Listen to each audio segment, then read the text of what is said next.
Welcome back to In the Shadow of Fire. This is session number 14 entitled Star Beast. Last session, the group split off a bit.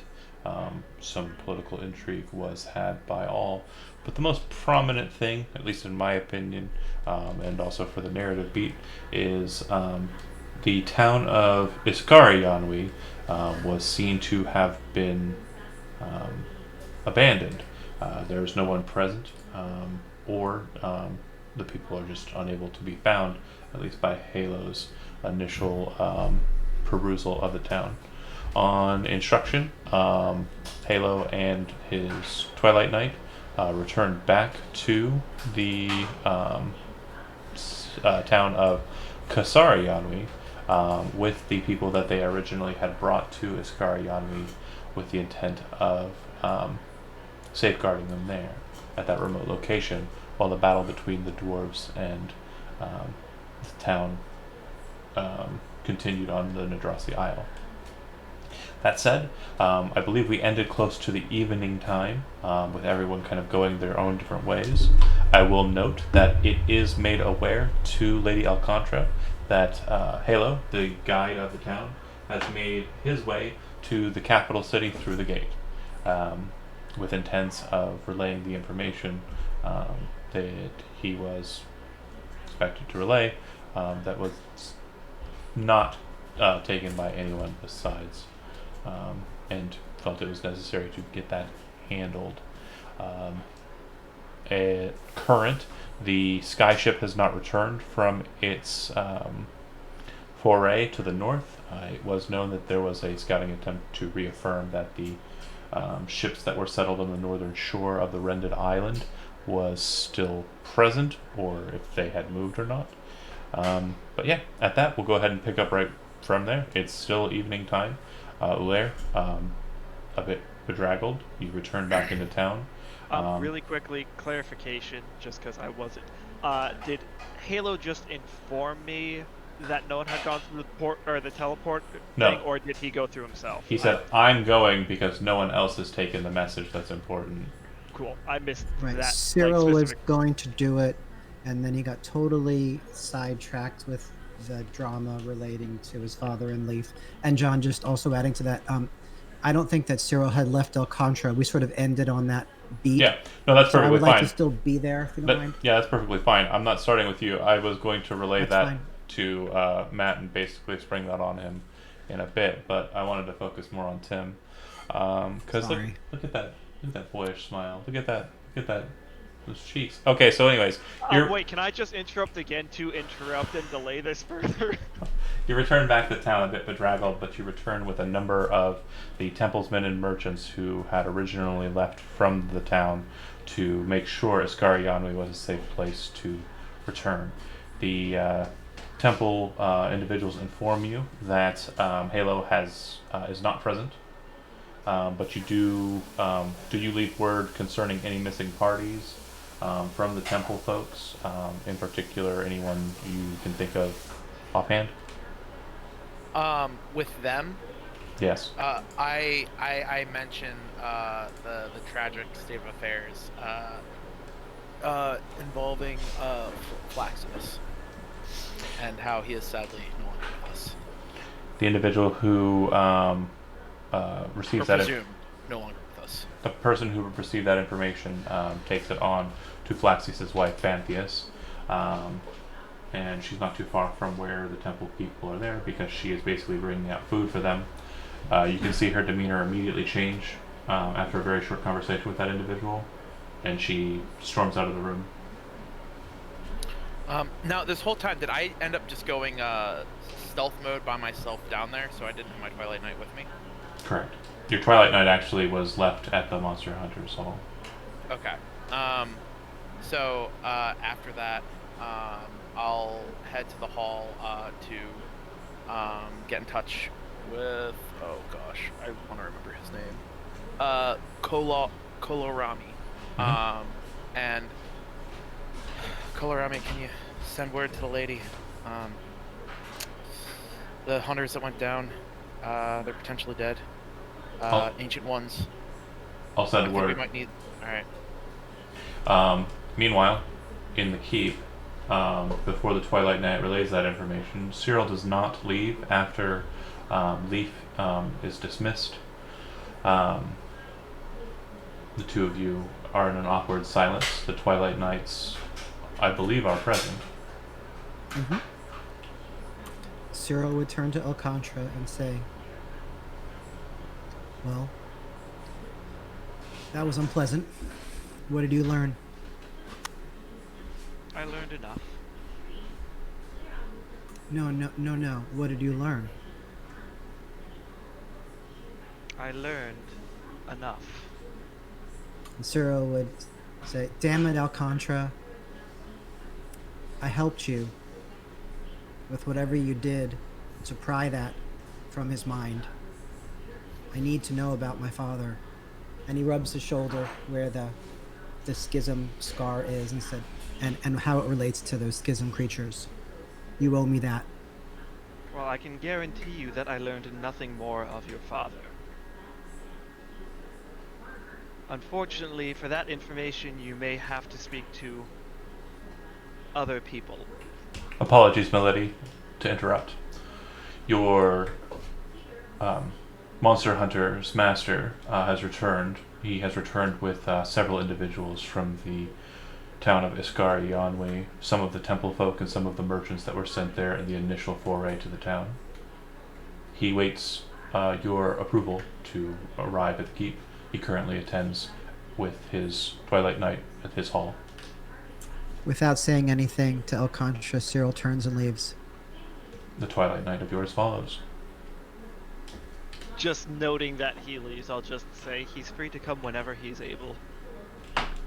Your Twilight Knight relays this message to Ulairs. She is ready to receive you. Fenfir, Kalen, start looking into preparations. There might be a bigger expedition. Just want to don't necessarily call on the people yet, but start looking into making provisions ready. Okay. And I head off to the keep. Leaf, you from your house would have noticed a very large influx of people coming in from the south. You would have noticed Ulair kind of passing into the temple and then kind of disappearing from your sight. But it does look like, based on what you heard about what Halo had said regarding those people kind of going missing, it looks like your monster hunter has found them. Quite the hero. That said, anything you want to do once you've returned back to your house from your forays? So does that mean where I sent you in the Discord? No, don't mention it. You're bad at All this. You're bad at subterfuge. I'm bad at it. If you mention it, so if you mention the things that you're doing in the side, and I'm saying after your forays, all of them, you return to your house. Guys, I'm a spy. God damn, you're so obvious, dude. You're so... All right. So, well, I know that's so obvious. It's okay. I love you. Leaf would probably try to go to the temple to see if Halo was there. Okay. You would learn very quickly that he is not. It seems that he has left for the capital. I cross paths with Ulair or no? Roll a d100.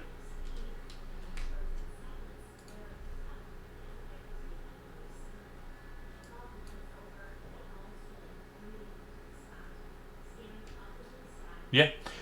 So you go to the temple very briefly, and then start making your way up north, heading past the guard barracks, and you can see Ulair kind of entering the monster hall, seemingly moving towards the keep, as if he's been summoned in that direction.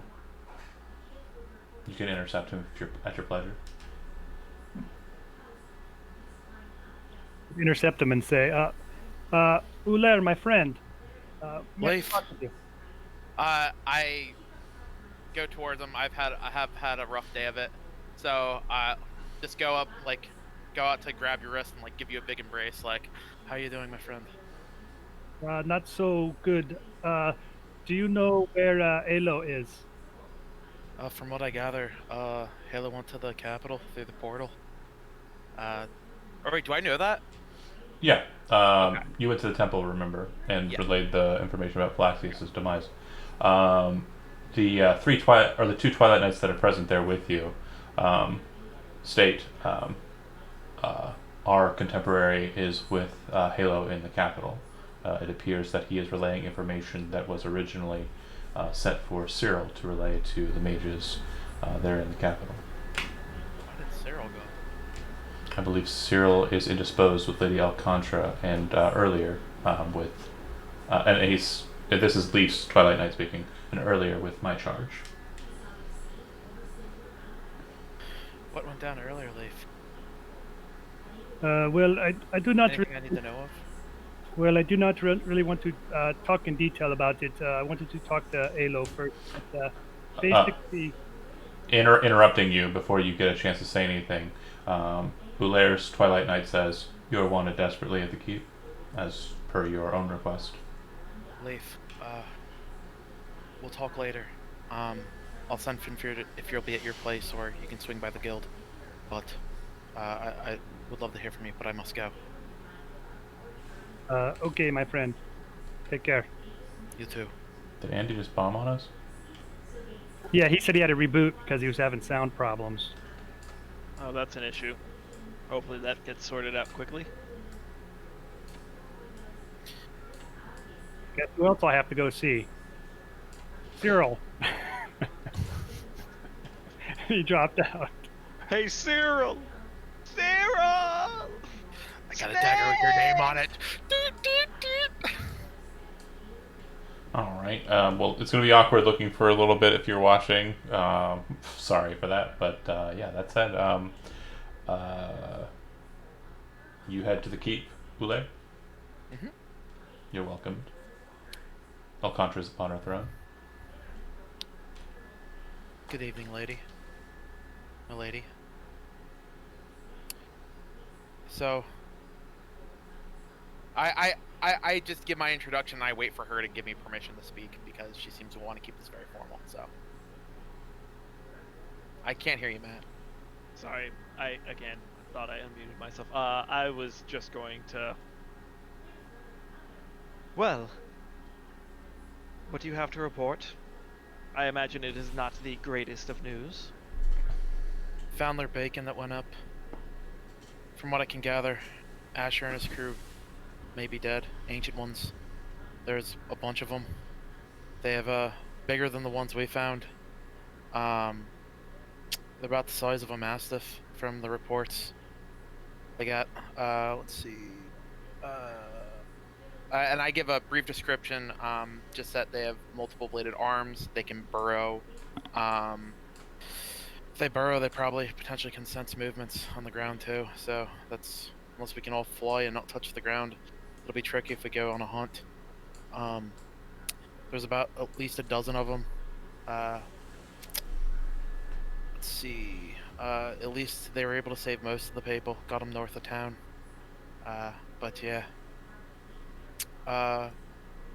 I'm ready to get my hunters together to send down and try and rout these creatures out to make safe the town, ready for habitation. At your leave, of course. Well, we'll have to see necessarily. Halo Your Twilight Knight interrupts you, and you kind of like what he says. My lady, if you recall correctly, the war queen specifically wanted this information to stay under wraps. I don't think it is necessary to have eyes who are not requisite seeing the matter of the, as you call them, ancient ones. Yes, well, as I was about to say, we have sent word that we may need some additional Twilight Knights to help deal with the issue. Unless, of course, those eyes are not requisite. But until we hear back, we'll have to necessarily see where things go. Although it may be pertinent for at least this more detailed information to go through. I'm assuming that this is a question to you, John. I'm assuming that if Halo did have a Twilight Knight with him, the Twilight Knight would go with him, right? Yeah, you actually know that the Twilight Knight is with him. Okay, so I'd basically just turn to the Twilight Knight next to me and say, could you relay this information to Halo Of so that course. he can make sure the correct parties are informed? Of course. Response back is that the War Queen is not currently present at the capital. It seems she has moved to the western coast of the Rended Isle with her war party and is prepared to defend the coast from the sighted sword. Do I have their names in my thing? Du-du-du-du-du. I'll leave it at your discretion, but I'm sure Uh, Halo would like to know what happened to Flaxius. He's sadly Andy, dead, most likely. Andy, what were the names of the wizards that were there at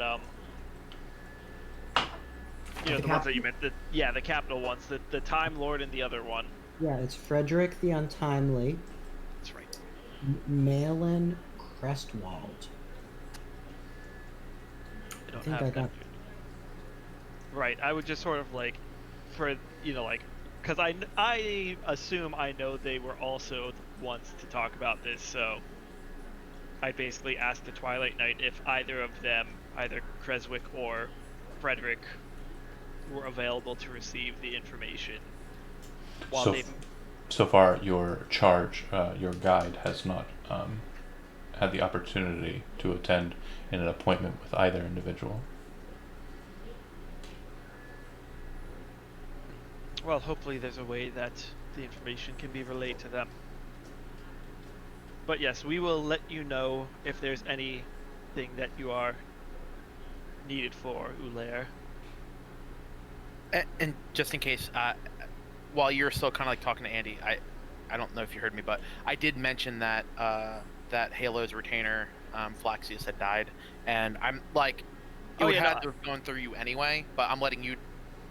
Basically, I would want to tell him directly right away, but like I know I can't with my Twilight Knight. It would go to you, and you would have to approve it. So might as well. All right, at your discretion. I mean, I heard you. I was just trying to figure out other stuff in my Cool. head, and I'd imagine it may be better coming from someone who actually has a decent relationship with Halo. All right, well, send word for me when you need me. I'll be at the guild for now, or if not, about town. I'll make sure to leave directions with Fenfair to find me.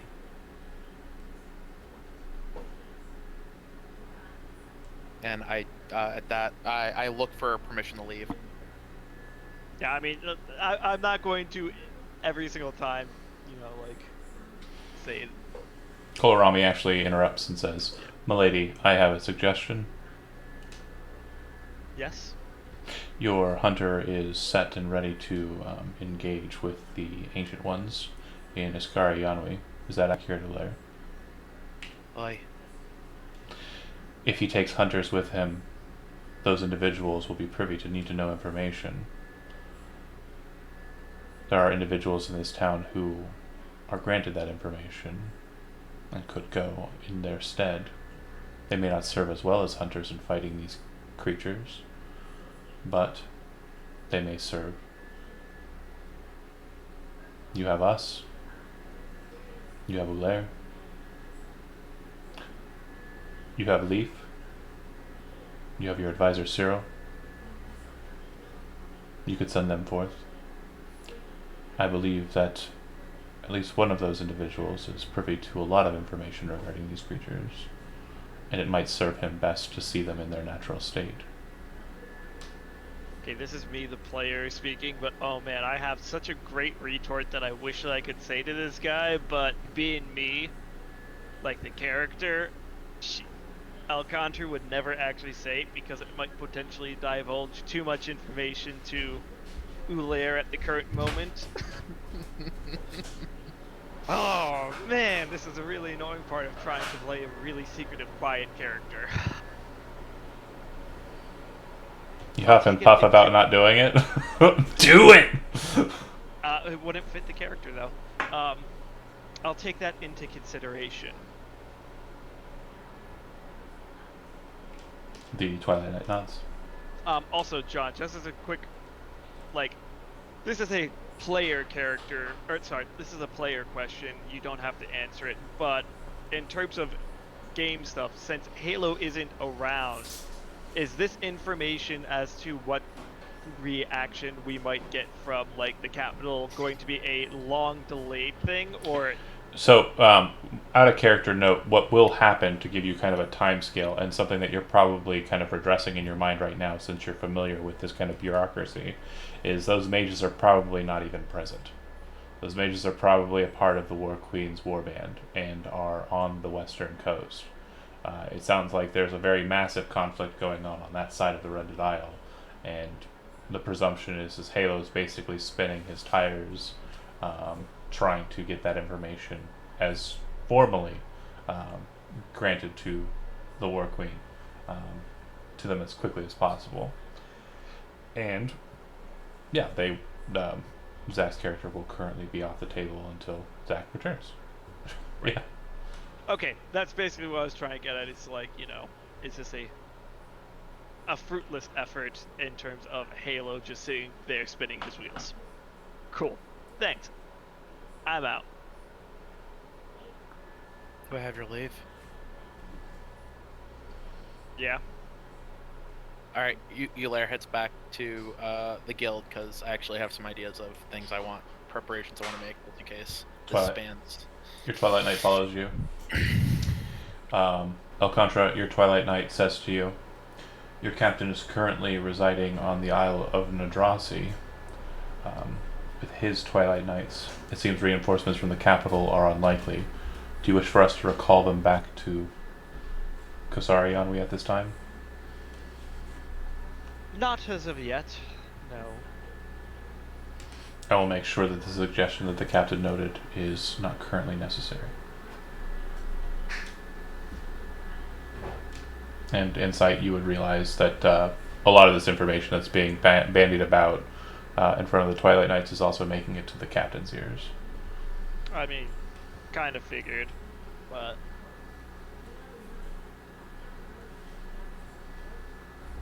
Hilaire, you make it back to the Monster Hunters Guild, and All right, Funfair, Kalen, if you could help too. yeah, Need some supplies gathered, just in the event that I gotta head out. And I'll think I'm writing up a list, and then other than that, I would just take this time, since it's top of mind before I potentially go and try and find leave. I would just discuss with Kolarami if in the event we head out, like in a small group, go over like basically monster hunting tactics, like what I know from fighting monsters, just so he's more prepared. Like he fights humans, I fight monsters, and sharing some of my knowledge with that, so he's better prepared as well. I will take your lead, of course. And yeah, any information you're willing to relay to him, he will take into account.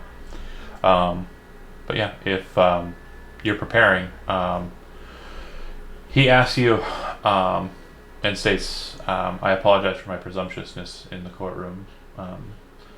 I have noted in our time together that you are not terribly keen at or capable at talking to Lady Alcantara. What is that? What? That's Matt. oh wait, I thought I muted myself. Are you petting a cat? Yeah, I was petting my cat. She's Catting my being a pat. little nuts. Sorry. Nobody knows.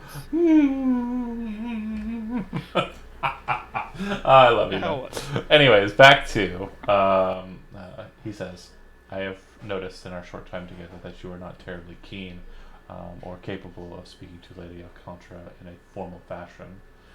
I apologize if I've stepped over your head in my suggestion to Lady Alcantara. No, it's I'm not so proud to think that I always know what's best. I appreciate it.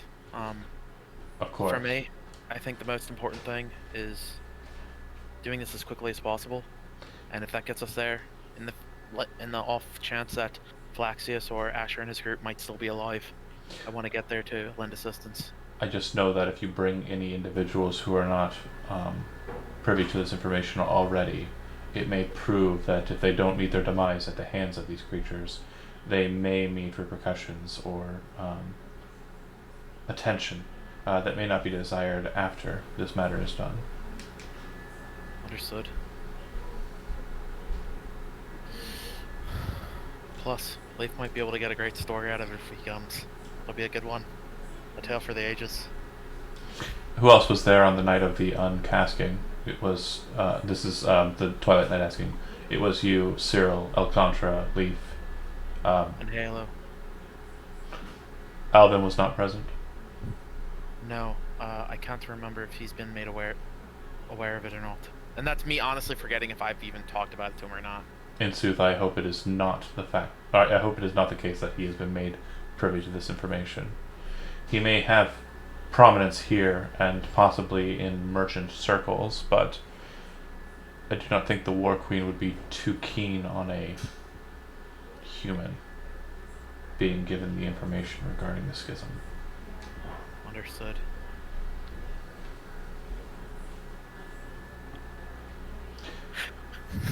I we just know what- remember that I'm not going to tell him this, but I remember I told Kaylin and Fenrir about it. Yeah, I remembered that you said that. Also, we can't trust those damn dirty humans. I wasn't being racist about it. It's just, yeah. I'm just being sarcastic, John. Don't worry. Fair enough. But yeah, Valair, after getting your stuff together, giving a couple of tutorials to the Twilight Knight, what do you do next? It's night, by the way. I would go on the off chance Leaf might still be at his house. I would go pay him a visit because he wanted to talk. Is Leaf at his house? Actually, after we parted ways the first time, I want to go back to my house and then have my Twilight Knight send a message to Cyril's Twilight Knight. Okay. Message sent. What's the message? I have your map. I'm gonna come drop it off. Meet me at your door. And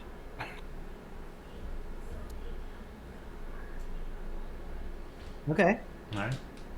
So, Valair, as you're making your way to the closest house to you, which would be Cyril's, you would see Leaf heading that way as well. Well, as you're kind of making your way out and kind of making your way to Leaf's house, you would see that he's heading to Cyril's, rather. Since you said you were going to Leaf first. Leif is now not a good time. I have some business with Cyril first, but then I can talk with you. Would you like company? You may not understand what is going on, but you're welcome to stay if you want. I'm kind of waiting to hear on high from the lady, so might as well. I got Fenrir running my errands right now, and Kaylin, so I got the time. Okay, let me just quickly catch you up to what is going on, and then I would basically tell him like a 15-minute story of exactly what happened last session at the end, where they teamed up and ripped information from my brain. I So, would tell Ulair that. okay, real quick. Do you mention the thing that was hidden, or do you hold off on mentioning the thing that was hidden, the thing that they ripped from your mind, or do you make it sound like there's a secret present that was worth that kind of mistrust?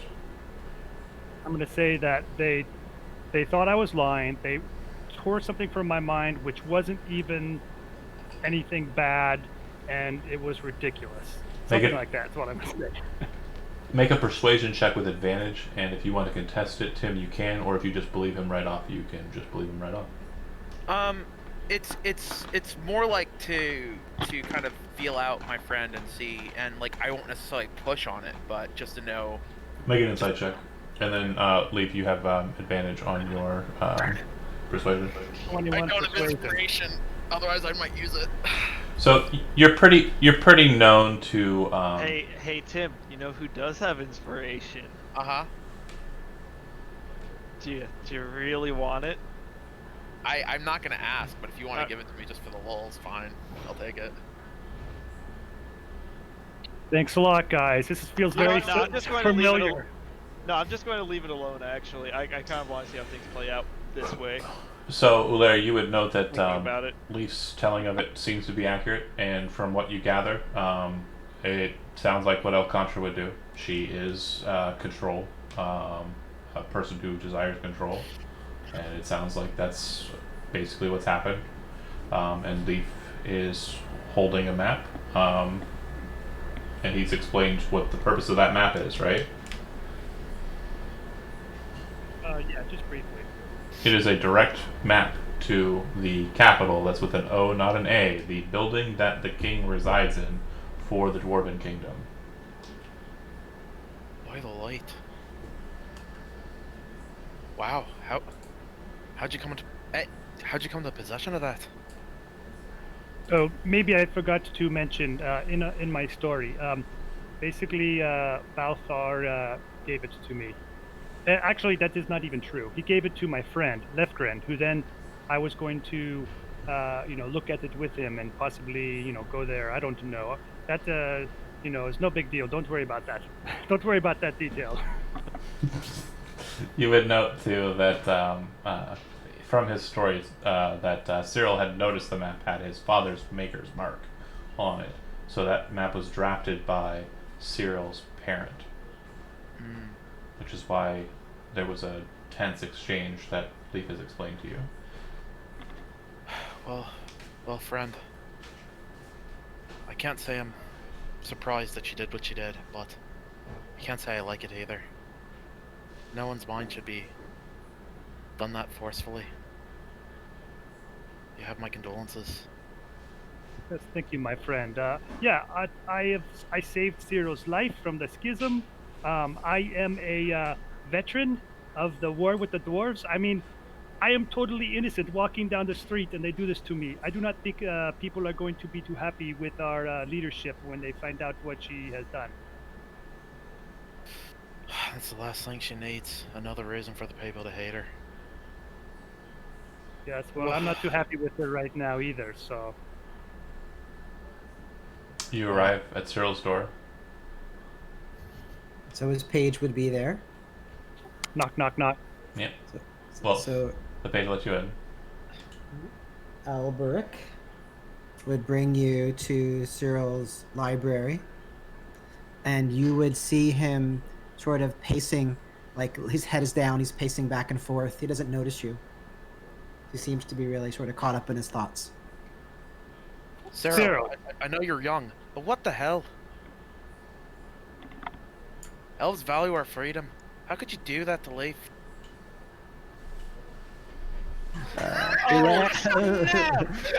Lair. I appreciate your loyalty to our friend Leaf. That is good of you. But you don't know. You don't understand all matters. And I'm not sure I understand them either. But I do feel ashamed for what happened, Leaf. I was You should. caught in a moment of passion, and I still don't know what's going on. Kalorami places his hand on Ulaire's shoulder. We don't have time for dissension. If we seek their aid, we probably should not stoke fires that do not need to be stoked now. You're right.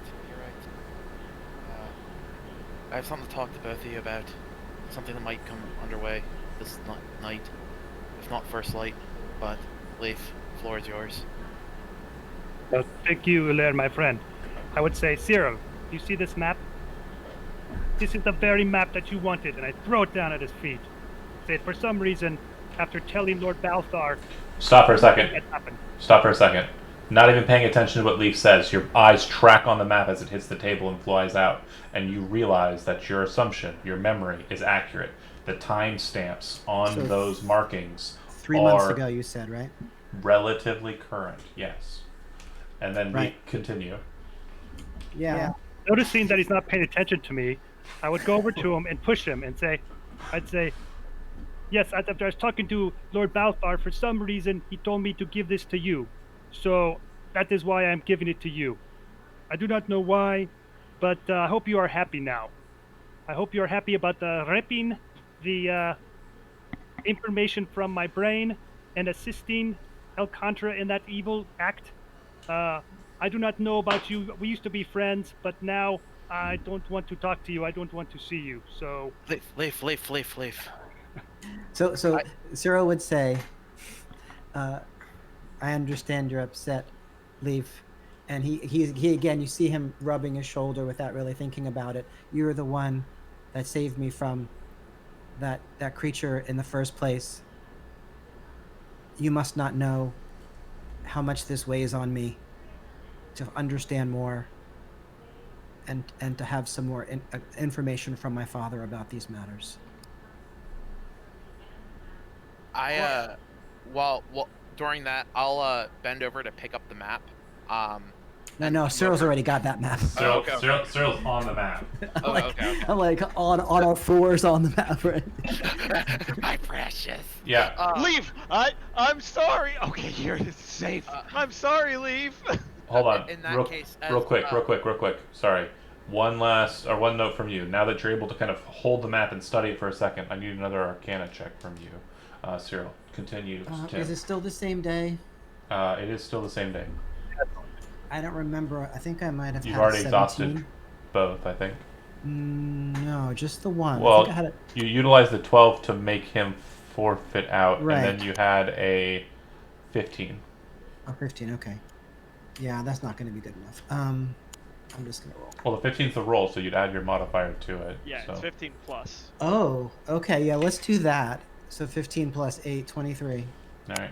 So what you're able to denote here is that these markings that show kind of warnings for specific locations, you see other moniker marks, and you can kind of basically, utilizing the notes you've studied for your entire life regarding your father, and also the notes you've been forced to read from your father during your early tutelage in the arts of magic, note that basically the reason why these places are marked is because they are hot zones.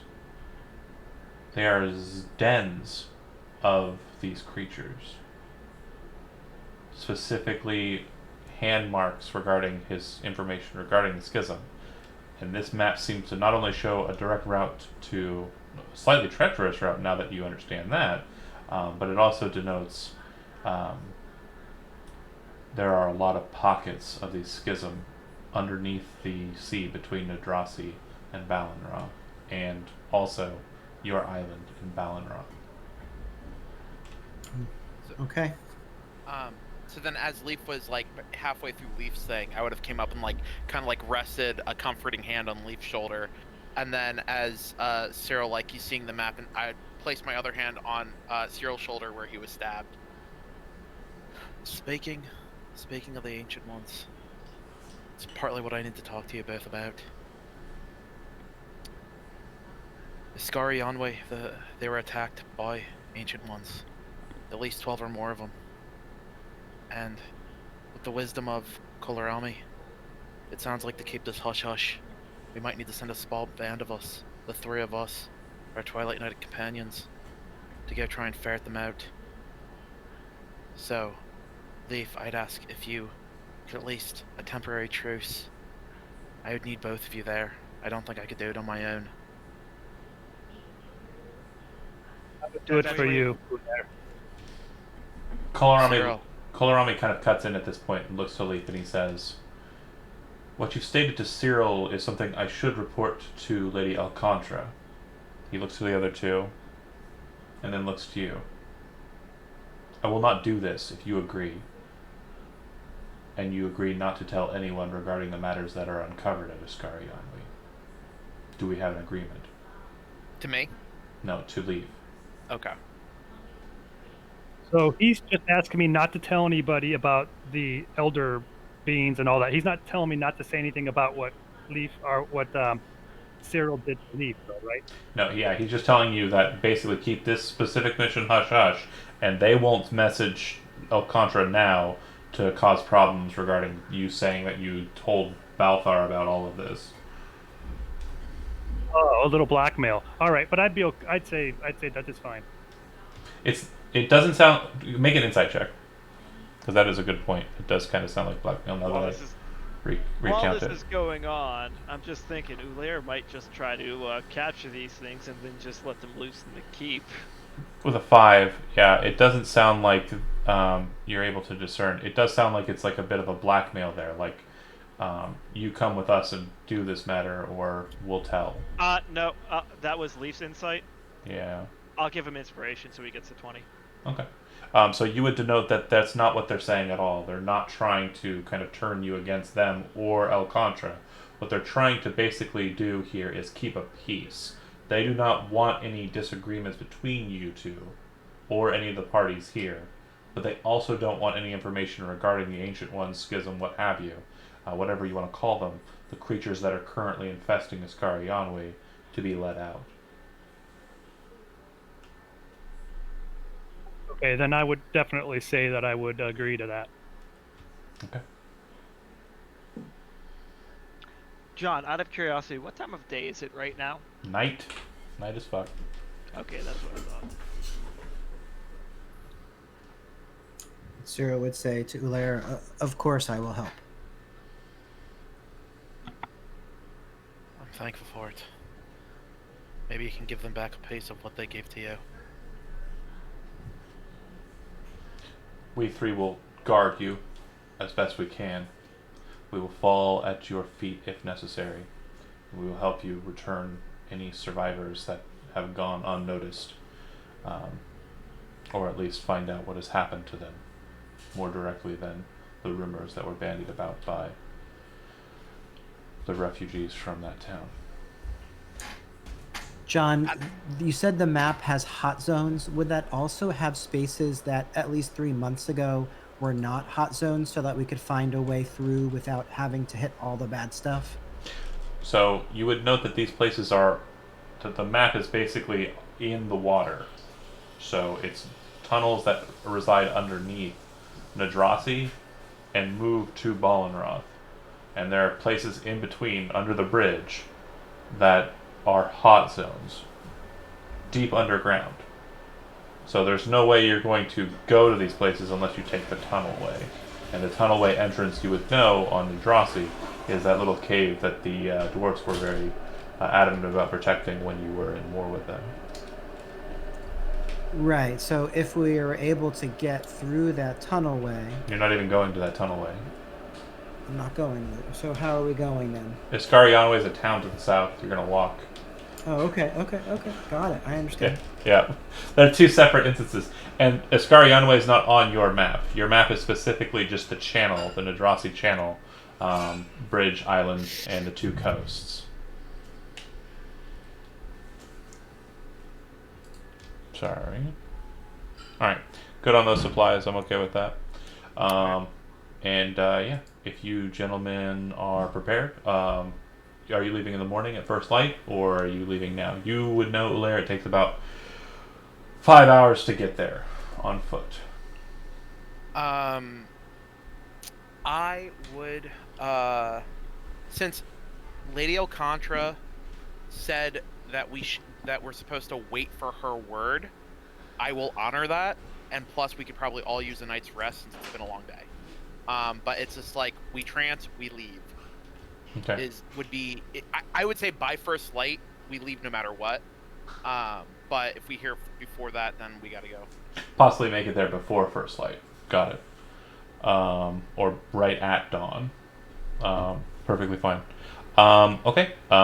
Anybody have anything that they wanted? Again, Ulair has a bit of a head start on you all, and has prepared himself for travel. Do any of you have anything that you want to do in preparation?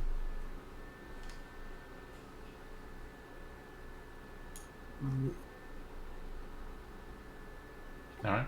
Cyril, would I get spend the night and study, thinking about his spells, basically. Okay. All right. For a second, it sounded like you said thinking about his bells. Perfect. Like, Could be. bells? Could be. When you awaken from your trance and kind of get prepared to leave kind of in the middle of the night to make it there at dawn, Cyril, the first thing you kind of feel is when you kind of snap out of your trance is your shoulder feels a little bit more, I don't know, painful as you're starting to kind of come to terms with the gravity of the fact that you're going to go and directly engage with these creatures. It seems to be a bit more of a psychological thing than anything. Ulair, you have your pack and gear. The Twilight Knights are prepared. Leaf, you are also ready. and a lot of you make your way to Iskarianwi. I'll go ahead and move the group map to there, and I'll start dragging and dropping you folks onto that map. Uh-oh. You're already there. Never mind. I just have to delete the others. In this map mode, presume that you are not only yourself but also your Twilight Knight. That said, you come about the town from a different angle. You didn't actually enter the town, Ulair, in the first coming. But according to Cyril and Leaf, it's basically as Halo reported it. No parties are present. The camp appears to have been abandoned. I would head to the camp and try to look for any signs of Asher's tracks of which way they went in the scuffle with the Ancient Ones. Make a survival check. Will do. I'm gonna roll my portent rolls. Okay. 21. So a couple things you'll note that Halo didn't actually figure out. The 3 buildings that are actually surrounding the camps aren't just being used as derelict, or being left as derelict. It does look like the people who came here were utilizing them as fortifications and defense points. The main thing that you notice is there isn't really much in the way of food in these tents or anything to that. And when you enter into the long building on the northern side of the camp, you realize that's where they are keeping their food stores. As you understand it, it looks like it would be basically how a group might have left it. It doesn't look like it's been broken open or anything has happened to it. As you're kind of moving about through there, you make your way to the taller building on the northwest or northeastern side of the camp, and realize that this has been set up as kind of a watchtower point. Since the upper floor has been broken out, it allows for a decent vantage point over the rest of the town. And from this position, the thing that you mainly notice is that it looks like they have set up specific watch implements, a spyglass, on a stand that is pointed directly at this massive chasm in the south center of the town. That said, you move about from there, I'm assuming relaying the information to the other parties. And I take the spyglass with me. Fair enough. To the last building. It looks like this building looks like there was some sort of defense that was held here. You recognize similar monster hunting tactics when someone is basically cornered. And you would note that it does look like a rallying had happened here. Looks like a lot of people were brought into this building, and then a lot of people escaped out of this building through a basement exit that seems to exit out near the stone structure behind the building. Okay. Do I see, since this was like a rallying point, are there any signs of blood? Oh yeah, shit ton. Any signs of Asher's body? There are no bodies. Okay. Any belongings that might have fallen from dead bodies? With your 21 survival check, though, you will note that there's a lot of drag marks. Looks like a lot of blood has kind of trailing to it that leads out of the building on its southwest side. Okay, I would try to follow, relay that I'm following a blood trail. Again, your survival check was really good. You would note that it appears that something basically hooked something that bleeds and dragged it out the door. Okay. I'm thinking these things dragged them back to their hole that they came out of. Let's proceed with caution. And I would start heading cautiously.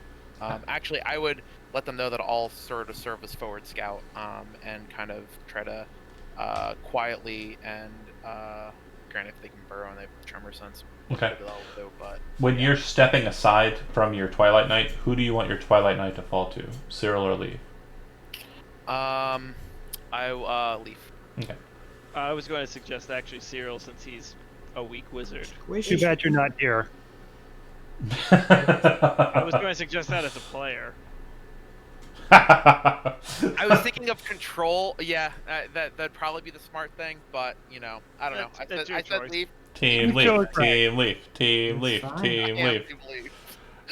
All right. Cyril is definitely So going what up we the don't know is actually Ulaire's the one that's going to do the betrayal on the town. He's just He's- slowly trying to weed us out. He's the one that Brent wants. He's the one that Brent wants. So you would note that this bridge in the center of town looks like it's kind of covered with dust. It looks like it no longer traffics water through the pipeways that are set underneath, and those pipeways are no longer even visible. The riverbed seems to have dried up pretty much entirely, and it does look like it would have headed towards that hole. Let's see. I nothing. Nothing really stands out about the bridge, right? No, not particularly. Yeah, pretty good construction. Definitely still serviceable if water was ever to flow through this place again. Mm-hmm. To your northwest, there is the church. The back end of it looks pretty destroyed. The interior looks like it is just a mess of vines and brambles. You would note that it appears that water doesn't really stay out on the ground, but for some reason is staying inside of the buildings in the sheltered areas away from the sun. Yeah, very strange. On the other side of the church, you would note for the first time that there appears to be a cleft in the ground that kind of bisects the main passageways there. Some older stone buildings that look like they might have served as some sort of temple that are pretty much entirely covered in dirt. Wizard's Tower to the south, west. Let me get them. Oh, that's weird. Rejoin as player. You would note that the building, the Wizard's Tower I mentioned, it's surrounded by white birds that appear to be gulls of some kind. I relay that to Cyril that I see the Wizard Tower. Maybe when we leave, we can check it out. And then I would forgot to get climbing supplies. Oh well. with Cyril. Why those birds would be near the tower? You can make a nature check. Okay. 23. So you would know that gulls are kind of scavengery kind of birds. They don't typically hunt. They just try to find food and water. They're not exactly predatory, and they just eat what they can. So there must be some source of food present inside of the tower that's not present anywhere else. It also might seem to be the case that it's higher up, away from the ground, which might mean that there's predatory creatures lower to the ground that might not be able to engage them at the site. But they don't. But the gulls, they don't eat carrion. They're not carrion eaters, right? They'll eat whatever. They'll eat dead bodies. Okay. If you relay that, I can do. check it out. I Yeah. can check it out. It's of interest. I might suggest that due to what these creatures, their senses may be, I try to not be on the dirt itself, but maybe take refuge on that bridge while you wait, or rocks faces, just in case, so they can't feel the vibrations of you walking. Are you peering down into the crevasse that you walk past? Yeah, I'll look down there before I head out. You would see that there's kind of a ledge about 30 or so feet down, and a couple of ledges in and around that kind of region. It looks like there are holes, really small sized, that kind of go into the earth, deeper into the ground. Looks like a honeycomb of them inside of the crevasse. I report that back. Did I ever hear about what Halo kind of had discovered on Halo's trip here? Probably not directly. If Cyril or Leaf still have that information, they could definitely give it to you. I'm sure they would have mentioned it on the way. Okay.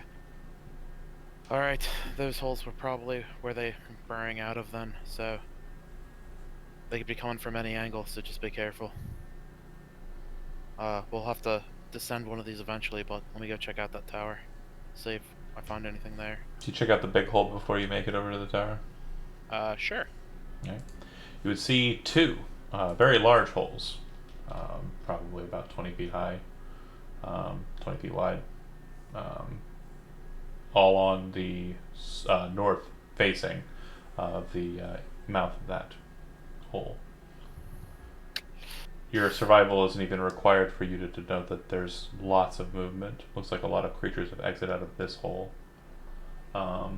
Some small, some much more massive. It does appear that they kind of slither about on the ground, whatever they are, with multiple tails.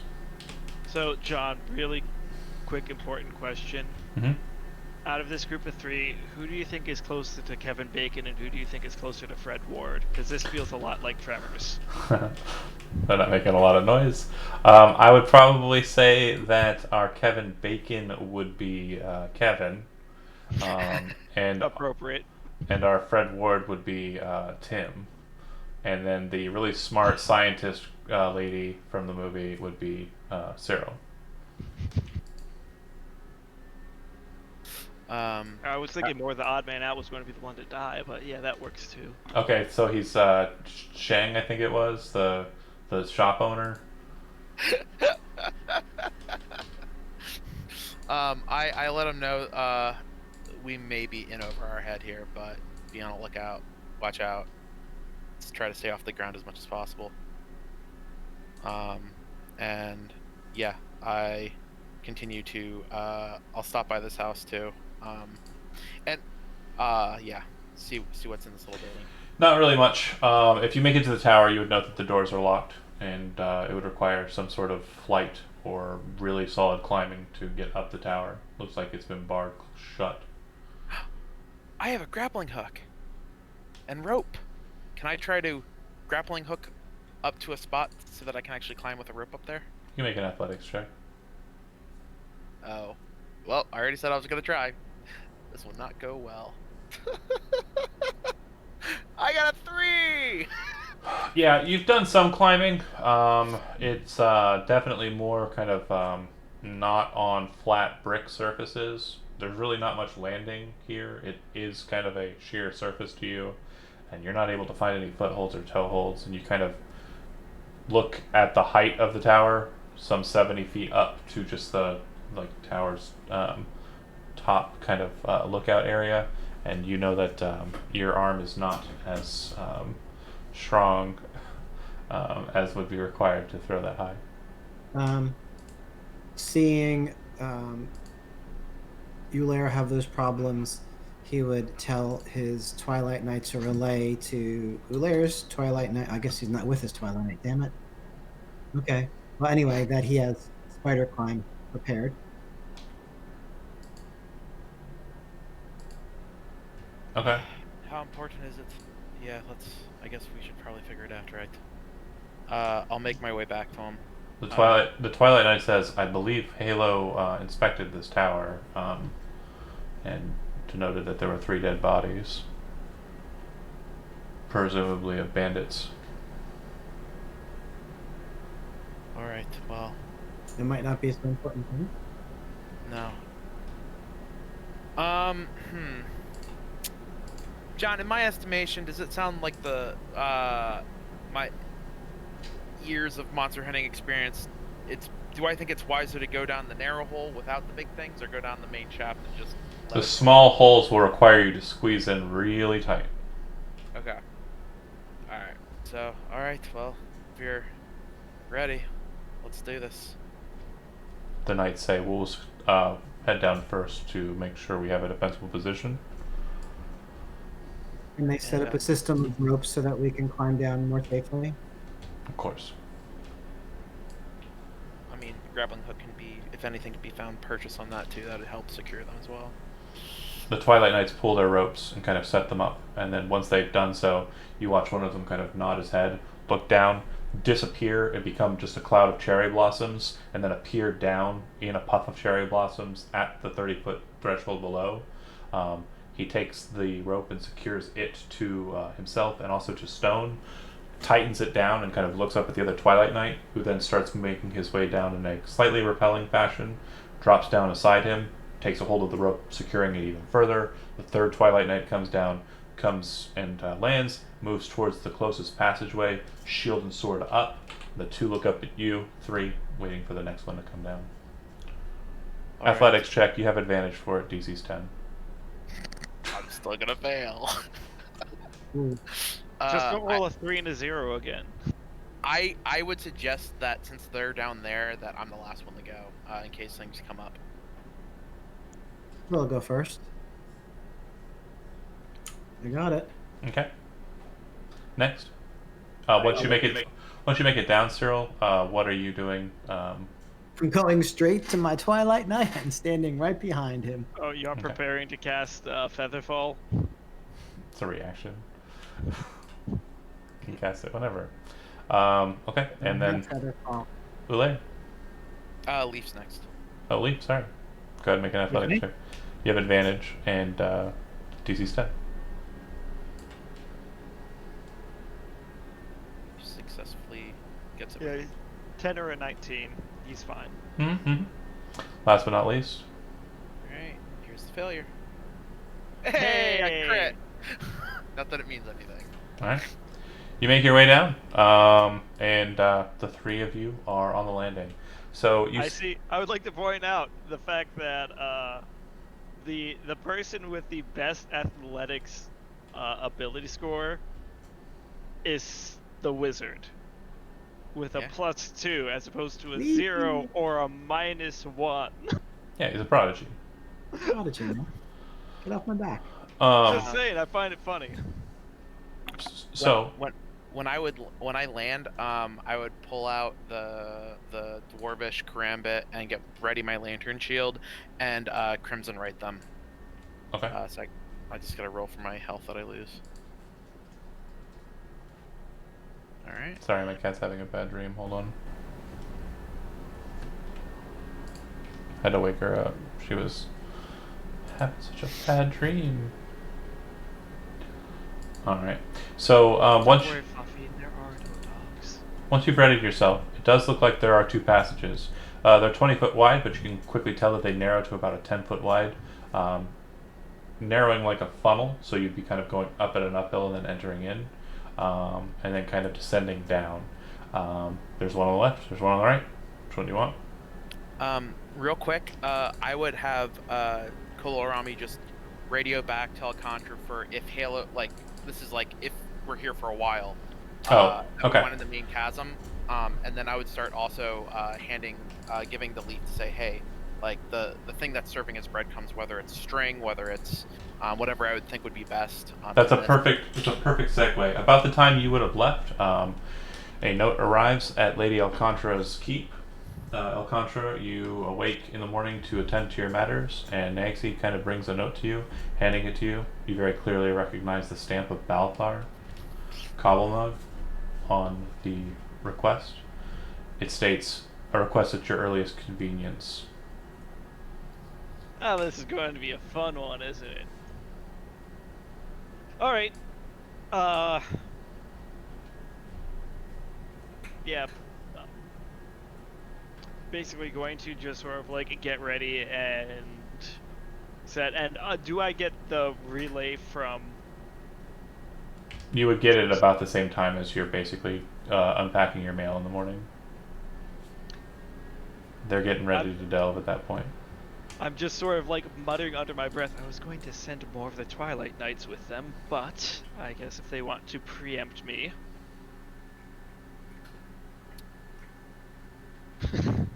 But yeah, so you're given what hole we went down, and that there will be a trail. Yeah. It's fair. I just sort of relay like a good to know sort of a thing. Probably more dignified than just saying good to know, but you know, it's the general idea of the message. As for Balthar, I sort of like, I'm not going to rush it necessarily, but it's one of those things where like once I am, you know, ready to receive people, I'm sure I probably again have certain things I need to take care of in the morning, but once I'm like through the normal regular stuff and all that, I would probably like send him a message. Okay. So I imagine, you know, probably like maybe like 2-ish hours after I'm actually up, 2.5-ish. Okay. Something like that. So well into the adventuring well into the morning. fun Yeah, that will be. and the adventuring fun stuff. So I don't know if you want to do that now or you want to come back to it later. Your call. Um. Let me think about it. That's um, fine. fair enough. That said, the two passageways. Which of those would you like to make your way down? They're approximately the same size. Yeah, give or take. You always turn left in a maze, right? That's the way I learned. Left it is. All right. You take the left path and enter in. Your Twilight Knights leading the way. All right.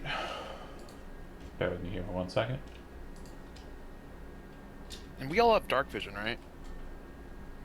I do. Yeah, everyone here's elf. Cool. Leaf, I would give you like some string or some or maybe like stones. Like, here, Leaf. Since my hands are kind of occupied, you could just leave these every so often to serve as markers in case they send others to help us out. We did kind of leave early. Yes, my friend. We'll say it's probably like a bag of like distinct colored stones or something, so they can just get placed down there easily. Maybe even having like a, I don't know, iridescent quality to them potentially. I don't know. Maybe we could just leave bits of the map behind. Okay, we have to find our people. Should have shift pinged to it.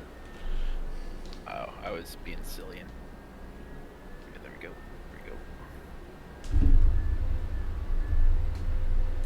Okay, cool.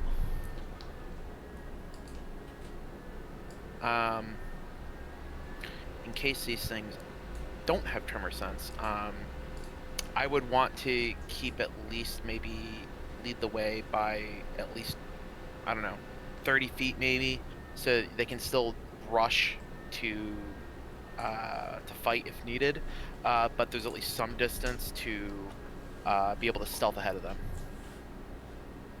And just kind of slowly go my way and be on high alert for the creatures.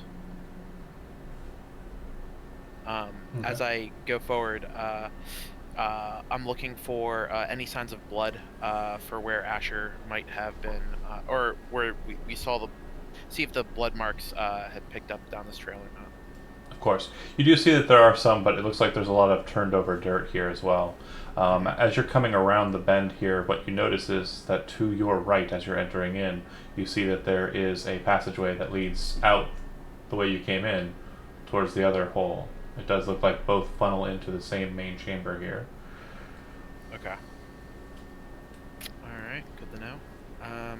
And should I make a stealth roll or just go as you'll tell me when to do it? You can go ahead and make a stealth roll just for now, that's fine. Actually, John, as a quick thought, could I do a minor retcon sort of a thing? Instead Sure. of inviting him just in the morning, I invite him to lunch. Okay, perfect. 21. Well enough. Alright, yeah, you make your way down. 4! You make your way down. What you're noticing mainly about this first chamber that you're entering into is that there appears to be kind of a dampness to the place. In the rubble, kind of off to the side, you can see small little stalks of mushrooms that have kind of grown up out of the rubble. You can see patches of, dark earth, which you presume is stained possibly with blood. And you can see that there's a bit of a drip in the far corner to your right, so the screen left, over there in the corner. That said, it looks like the passageway continues, but it looks like it bisects up ahead. It does look like one passageway continues to the right, but you would know that this passageway continues on to the north, which would mean that it probably leads to the small holes inside of the crevasse cavity. It looks like this cavity here and the cavity north of here are interconnected, and that passageway is the way to get to the other side. That passage is right there you're talking about? Nope, further down. Right here? Okay. So everything on the left-hand side is kind of ignored. That doesn't lead anywhere. That doesn't lead further in. That leads to an exit, basically. Everything on your left in character, the left of the screen, your right in character, Right. yeah. Okay. I would just quickly, just out of curiosity, bend down and pick one of the mushrooms. Do I know anything about like what kind of mushroom this is? You can make a nature check. 1. Tim. 7 total. Tim, just eat it. Just you eat the mushroom. You think it's a very young whitecap, and whitecaps are edible. It just looks like it's growing up out of the earth there. All right. If that's the case, I toss. Okay. Not what I'm looking for. All right. So I will proceed.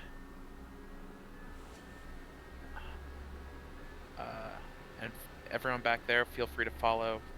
Roughly 30 feet behind. Oh shit. Yeah. I once I see that, I quickly hold up a hand. And, Stop for a second. Take more time to observe. Yeah, you're seeing what I think you're seeing. Mm-hmm. Can you ping it for me, just to make sure we're seeing the same thing? Yeah, flood trails. So you see a massive hole that looks like it's been dug out of the ground, like something is specifically digging downwards. And it looks like blood trails coming from somewhere deeper inside the crevasse, coming out that way. Some darker, some fresher, and it looks like something was put on the lip and possibly thrown into the hole. Mm-hmm. I backtrack. Alright, there's a huge cavern, it looks like, that's being burrowed down. There's bloodstains on the far side of it. Looks like things are getting some old, some new. It looks like bodies might be being thrown down there. Be on high alert. Get ready. This might be where we dance a bit. Okay. And I will slowly make my way around. Stop. Yep. Stop. You watch as one of the creatures kind of slithers out of a passageway and kind of comes in between two others. You see that the main one that comes out has 4 limbs. Each one has a blade attached to its end, not too unlike the one that impaled Cyril. But this creature is about the same height as you. And it looks like it stands on about 3 tails that it's kind of moving across the ground on. As it comes up, you watch the 2 that it passes by, which are closer to dog-sized, and they only have 2 bladed hands. As it comes up to them, you watch as their bladed hands split and kind of become like tendrily, and then break apart into a total of 4 arms of their own. And as they kind of do so, they kind of just kind of move about, seemingly holding a defensive posture here. Alright. Cyril, do you have anything in Go Boom? There's 3 of them over there. There's 1 larger, 2 smaller, but the 2 smaller just kind of evolved. They went from 2 to 4 arms, bladed arms. But they're grouped up.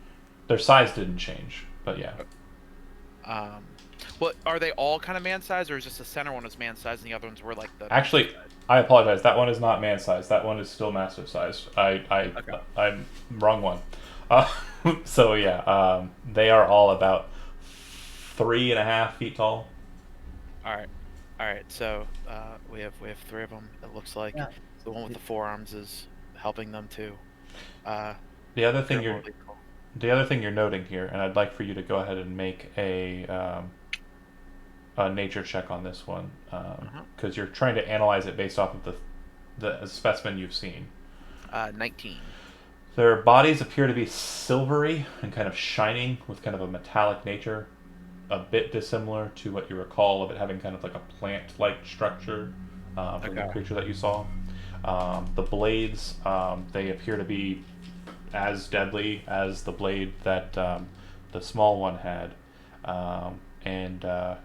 It does look like they are in some way communicating, but they're not saying anything and they're not making any noises. But you can tell that it's like ants. It's like Thormians. It's like creatures like that.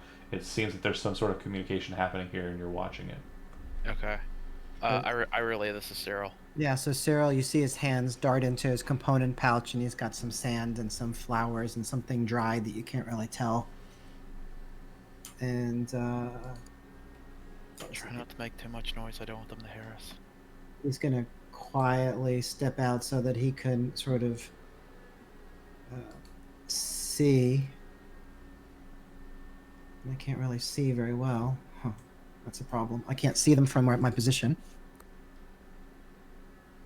We'd have to advance forward for me to do anything. I could try to put them to sleep. Make an Arcana check. Okay.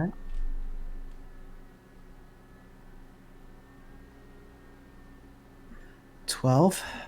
Okay. Nothing changes. Okay. Yeah, you should be able to step forward and kind of get in range within sight. It doesn't seem like they're reacting Okay. with tremor sense. Yeah, I do see them. Yeah. So I'm gonna try to do that then, Okay. and do sleep. You watch as the spell is cast. You see them kind of start moving about, and they don't seem to fall asleep.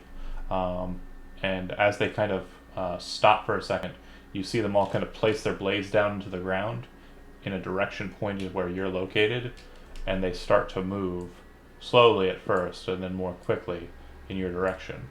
Yeah, Cheryl's gonna step behind the Twilight Knights.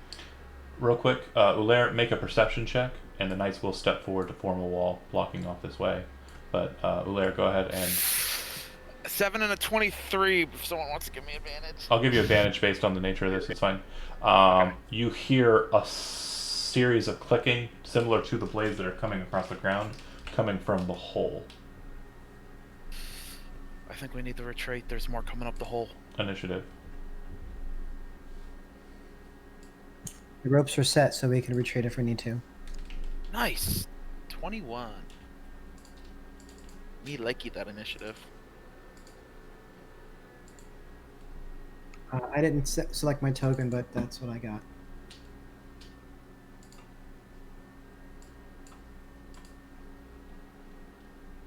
Hey, Dan.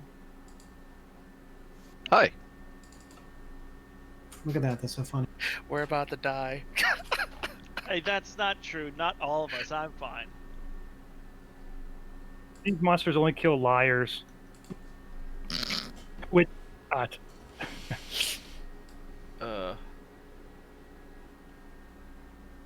Yeah, if you want to pop in, let me know when you're gonna.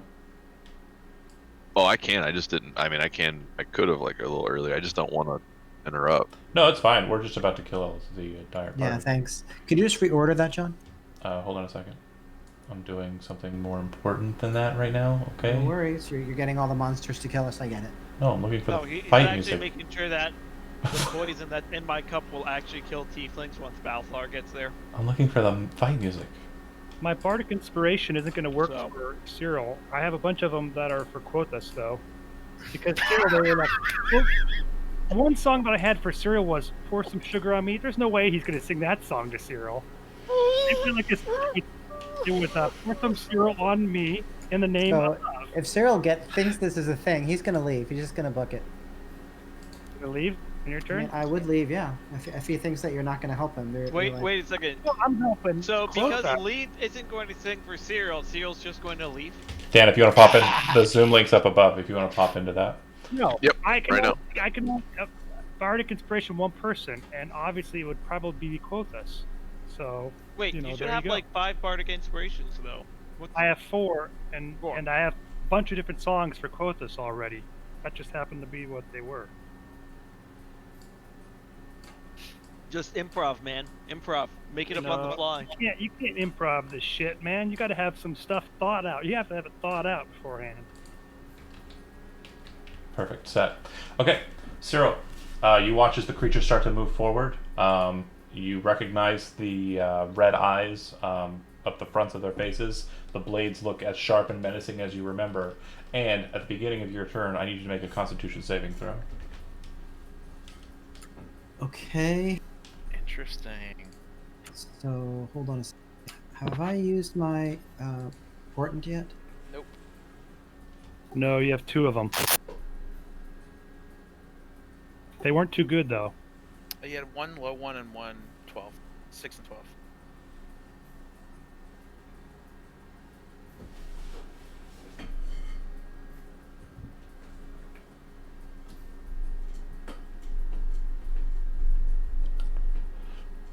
All right.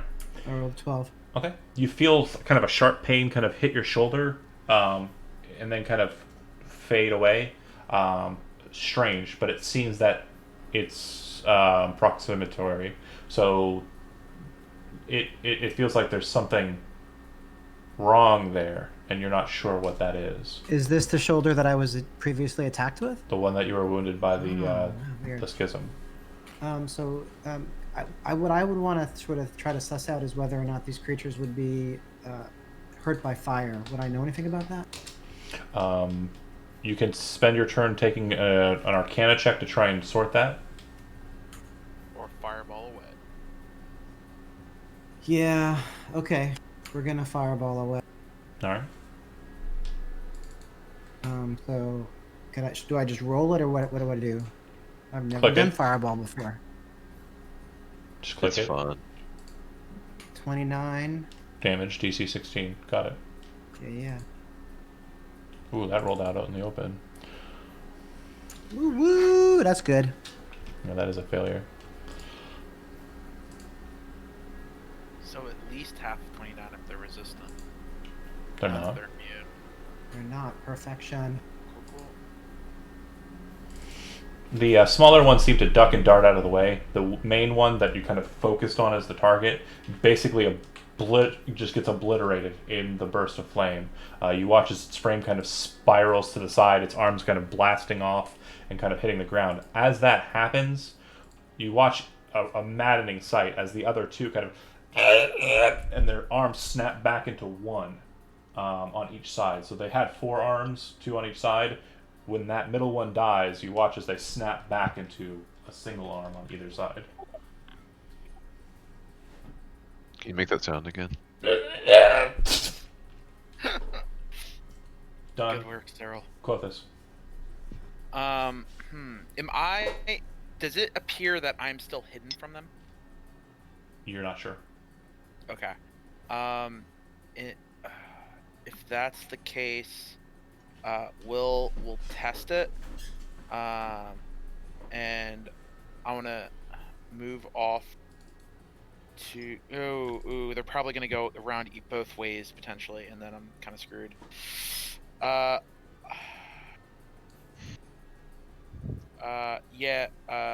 Colorami says behind us. Fire from defense. All right. All right. I back up, and yeah. I don't have a thing ready to go ranged wise, because I have both hands full. So yeah, I just get ready to jump out. And strike. Next turn, basically, once they're there, I'll jump out and then jump back at each turn. Leaf. Okay, Leaf will grab his lute-like thing, but it's like a lute, and he will play a little ditty. He'll go, "Don't worry about tomorrow. Take it today. Forget about the check. We'll get El Contra to pay. Have a drink, a bardic inspiration on me." And he looks over at Quothus. There you go. That's number 1. Becoming more prolific by the day. Yes, that is an alternate dimension AC/DC song. So I'd like to point out I'm not made of money. That's right. If anyone, I am. Yeah. So that was my bardic inspiration, which is a bonus action, and then I guess I would cast Shatter. I can't see him anymore. Yeah, those ones haven't come up. I thought your turn was done. There's just the 2 that are down the lane. Oh, I would have also commented to Cyril to say, like, good job. It looks like you might have made it a little easier for us. Hope so. You're up. Not up yet. Hang on a second. I cast the spell Shatter. At the 2 in the far. Yes. Alright. Con saves. So it's 18 or 9. You watch as the armor coating that they seem to have on kind of splinters and breaks into glass-like shards, and you watch as the frame underneath starts to kind of break inwards, and this fetid kind of blood kind of flies out from them as the two frames kind of drop to the ground broken. In response, if your turn is done, Leaf, yes? Yes, thanks. A bunch of them come slamming out of the hole and appear around the area there. They'll move in on the Twilight Knights. So glad I got behind those Twilight Knights. I would have been borked. And you watch as this one disappears from sight into the ground and then bursts out from behind them directly in front of Cyril, blades up, coming straight down for him. I'm gonna use my portent now, Okay. and it's give them a 6. All right. So does a 11 hit your armor class? It does not. All right. Swing and a miss on the first attack. Second attack. 19. Oh yes, All right. that hits. As it's coming at you, the blades are much longer than the blades on the littler creature that you dealt with. Much larger, but they're also much larger proportionally. So, like the creature, you assumed if it kept on growing, its blade hand would have remained about the same size. Like hand kind of stays proportionally the same. These ones appear to have sword hands, and then when it strikes into you,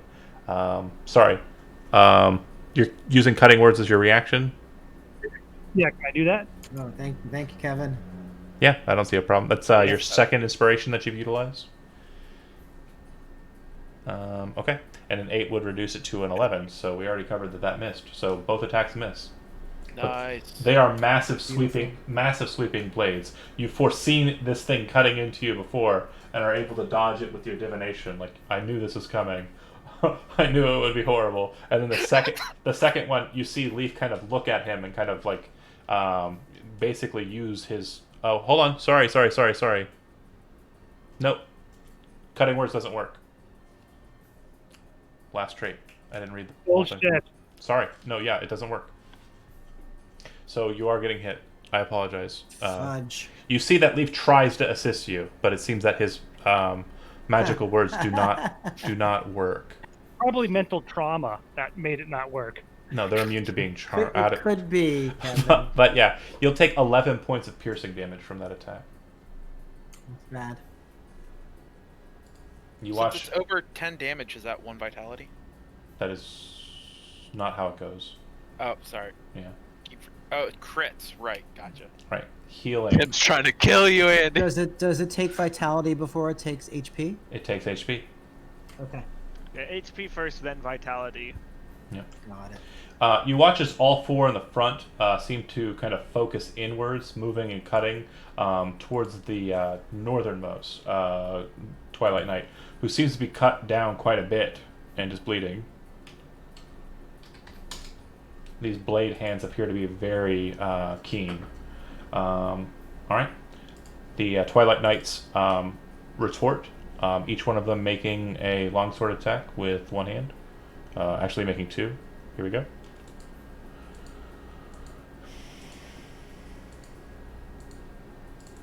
They are attacking directly out in front of them, both attacks. So the first one will hit miss. The second one will hit crit.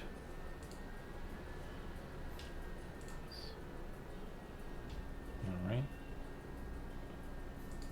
You watch as that one gets dropped low. And then the last one will crit miss. Alright.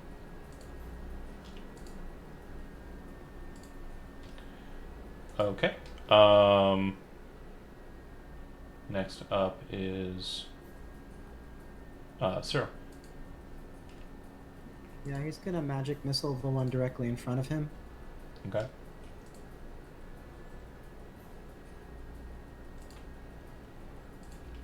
Click it 2 more times. Okay, Alright. that's it. Take some damage. Total Love of those 8. ones. Alright. Next up is Clothis. What? Oh. I gotta fix something on my lantern shield. It does not add dex to the attack, because that's always going to be my offhand attack. There we go. Cool. Alright, I got my daggers, and I am whirling dervish. Attack 1, 14. Miss. Bounces off of the armor. Okay, now that I have that, I may use Bardic next time. A crit. Okay. Damage? Real quick, are these things, resistant to poison for the sake of my extra poison damage? You don't know. Okay. Though, help me decipher this then. 10 slashing and 15 poison. Yeah, so there's going to be 2d6 of poison in there, and then a static 3 of poison.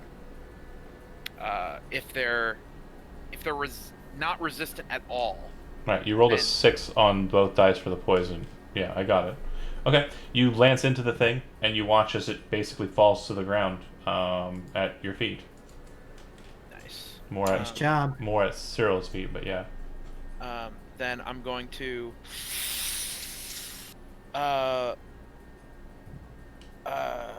let's see. And real quick, this one was the one that was crit miss, right? Yep. Alright. I'm gonna move up and make a bonus action attack. 28 to hit. Yep. Alright. And 8 poison, 5 piercing. Alright. You rush in, stabbing with your shield. It kind of gets impaled in the blade, and you kind of lance it down to the side. Yeah, good kill. Nice. And Nice job. I don't want to provoke attack of opportunity, so... You said you don't add your modifier to the offhand? You had 2 from Dagger Master Fighting Style, right? Right, yeah, that's where the 2 is. Okay. Static 2 for the piercing. Got it. Dagger Mastering Fighting Style. Or not Dagger Master Fighting Style, it's something else, I forget. I have it written down somewhere. Let's It's in Dirks and Daggers on the DM's Guild, nerds. Yeah, it's a Deadly Precision Fighting Excellent. Style. It's okay. Leaf. Leaf wants to cast Reviving Melody, but I'm kind of confused by you only gain that back if you take damage that round. Correct. All that damage that they've taken so far, will that get healed or no? Yeah, so all creatures within the spell's aura, that's not your choice. It's not selective? Yeah, it's not your choice. It's just all creatures in the area. I'll move back so that they're only in the 30-foot radius. Can I do that? Sure. Yeah, and for the spell's duration, creature regains hit points equal to 1d8 plus your spellcasting modifier at the end of its turn if it has taken damage since the end of its last turn. All creatures in the spell's area also have advantage on concentration checks and death saving throws. Reviving Melody is a 3rd level spell, and if I remember correctly, that is in Gathering Magic. Theros, also on the DM's Guild. Shill some more. Yeah, which is... So how does that work? This one too. Sorry, they're all quoted. Pay me money. At the end of your turn, you're going to get a d8 plus his charisma modifier healing. Which is what, Kevin? Roll the knight. So this is where this goes. Think of the song Gloria. It's Quothas. Quote us. And then drum up.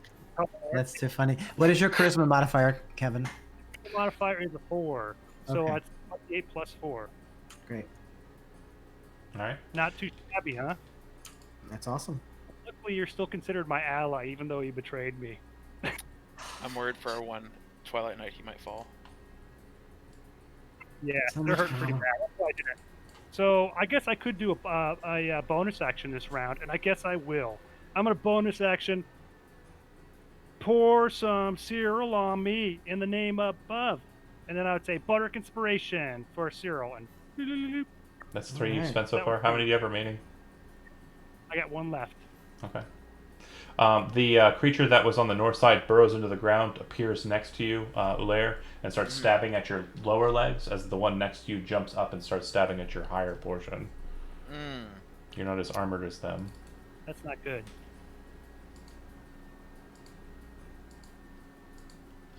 23, 23, 23, and 7. Oh, 3 hits, guys. All Let's see right. if I go down. It's going to be a total of 34 damage after all said and done. Oh Hey, shit! hey, John. You know what that did? What's that do? Chatted me. Yep.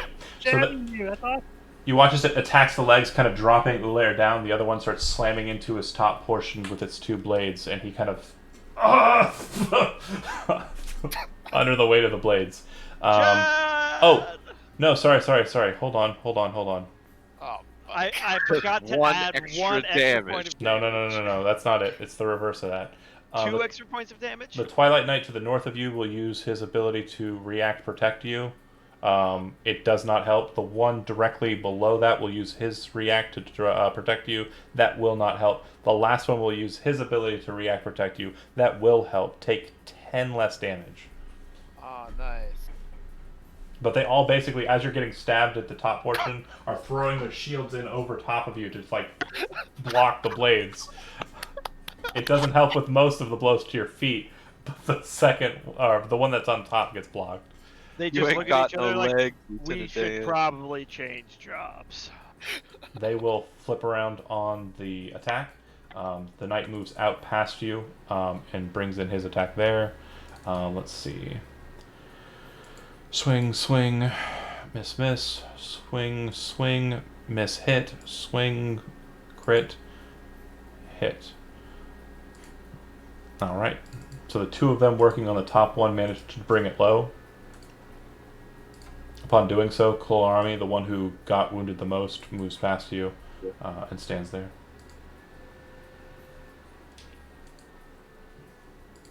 They went the wrong direction. They can't get healed now. The one who's wounded, the one that stayed back. Oh, okay. Cool. Yeah, sorry, the one that's in the middle there was Kolorami. I apologize. He is getting healed, so if you would be so kind to go ahead and throw that roll, please. I protected Kevin. my Twilight Knight. It's 12. D8 plus 4. Four. Oh, it's 10. 10. I thought it was a static number, sorry. That was a good roll, though. Good roll, yeah. Alright, Cyril, you're up. Yeah, Cyril's gonna firebolt the one in front of him. Okay. 24 to Hits. for a total 3 fired. Well, the one in front of you is What? dead. Wait, is that right? The one on front of you got killed by Ulair before he moved away from it. This one? Oh, sorry. The only No, the one that's in front of Quothus. It's like directly in. Got it. It's Yeah. in line. that hits. 3 damage. All right. Yeah, you rolled a 2 and a 1. Why is it so little? Jesus. Okay, and I get back 10. All right. Well, no, it's not static. You roll the dice every time. So Oh, okay. Leaf needs to roll a d8 and add 4. So you get 8 All back. Great. Sorry, it's so average. No Fine. worries. Quothus. All right, stabby. Ooh, that's Oh. a. Sorry. Did you take damage this last turn, Andy? Yeah, that's Okay. when I took. Got it. Just making sure. That's a swing and a miss. Yeah. Yep. All right, one more. Do you want me 22. to? Damage. 22 to hit. All right. 7 poison, 9 slashing, That'll No kill one's it. asking if I'm taking damage. and I will move back into the aura. Okay. And get your d8 plus 4. Roll. Alright, so since the creatures are not acting this turn, no one will be taking damage. So that spell will basically fizzle out past that point. Alright, Yeah. let's switch Unless he them. wants us to keep singing in case we get into another fight within 2 minutes. Yeah, you could hold on to it if you're progressing. Is that the case? We should check That's out. pretty tough. Is that what you want to do, is hold on to that spell? you talking to me? Yeah. Yeah, I'll hold on to the spell. Okay. All right. Wait, is everything dead that we can see? Yeah. I move up to the edge, look down. Do I hear or see anything moving down below? About 50 feet deep, this hole. About 30 feet wide. At the bottom, you can see it looks like there's a lot of dig marks. You can also see torn parts of what appear to be temple goers and merchants. Probably about 3 of them. Looks like Anything they that were being devoured. Okay. Any signs of Asher in them? Nope. Okay. I'll move over here and just inspect. Yeah, I'll head over. You're gonna stop because I wasn't Oh, planning sorry. on progressing with you guys. Oh, okay. All Yeah. right. Yeah. We'll stop. If we're gonna stop until we come back, I might just try to start salvaging body parts. Fair enough. I'm gonna go ahead and Salvaging body? What the fuck?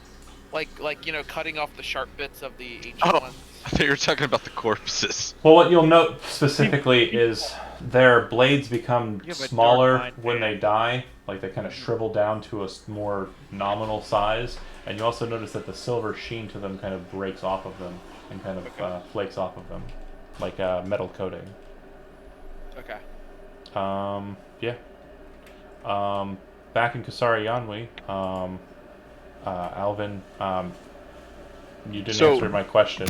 I'm sorry, yeah. When I was on the northern coast looking for the fleet, or Yeah, whatever you want did to you call not, it, Did you not read what I told you? I did. I would have returned, but I Okay. would have gone down the west coast a little bit and kind of like circled in to the center of the. Roll a d100.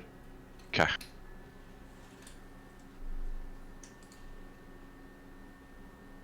Yeah, the best number. Nice. You don't It's lucky. you don't see anything. Okay. You don't go. How far south are you going? As far as you can, or just a till little bit? I'm perpendicular to the capital. Oh, well, A then lot. no need to roll. Actually, yeah. Okay, I'm gonna go ahead and apologize right off the bat. You don't see it happen when it happens, and Okay. your scouts are unable to do. Actually, make a perception check. I'll give you that. Cool. But it's a really high DC because it is nighttime. I thought it was morning already. No, we're rewinding back for him. Oh, gotcha. I missed the rewinding part. Yeah. My bad. You don't see it before it happens, but your ship is lanced through. Cool. You watch as a massive bolt the size of, it's probably about 5 feet wide and about 20 feet long, goes impaling through your ship. This causes the ship to careen off to the side and start spilling down towards the trees. Your captain, you notice, is very distressed and basically didn't say it before, but is now automatically saying it. This was a bad idea. Like he was I knew it was a bad idea. I knew- always said. I always said. You do note that Kevin flies off the top of the crow's Kevin's nest dead. and Not disappears Kevin! into the darkness. The ship continues. You watch as another lance comes impaling through. This one at the captain's helm. You watch as Fritz is basically obliterated by it lancing through the ship and through him. The ship continues to careen off and eventually Wait, now slam. Flitz is dead? Everybody's dead. Okay. Yeah. And then you watch the ship crash down into the trees. While you're on it, I need you to go ahead and make me three saving throws. Number one is a dexterity saving throw. That a 23 you got? Yeah. You have evasion? No. Are you 6th level? I am 6th level, but you don't get evasion, you get expertise. No, Unless that's right. 7th level is when you get evasion. yeah. Okay, so you're going to be taking half 90 damage. half of 57. Okay. Go ahead and make me a strength saving throw. I'll take the 1. Yeah, that's fine. You don't know where you are, but on the ship is not where you're at. Okay. And make me a wisdom saving throw. Everything goes black. Cool. We'll All right. We'll talk to you later. That Hey was guys, Dan is dead. We need a new Dan. yeah. I stepped away for 30 seconds. Wait, how did he get into this mess? He decided to Back to continue play. scouting with his ship. The bolts that rended him apart, I'm pretty sure he would recognize as much larger versions of the bolts that he carries on his own craft. Oh, Dan.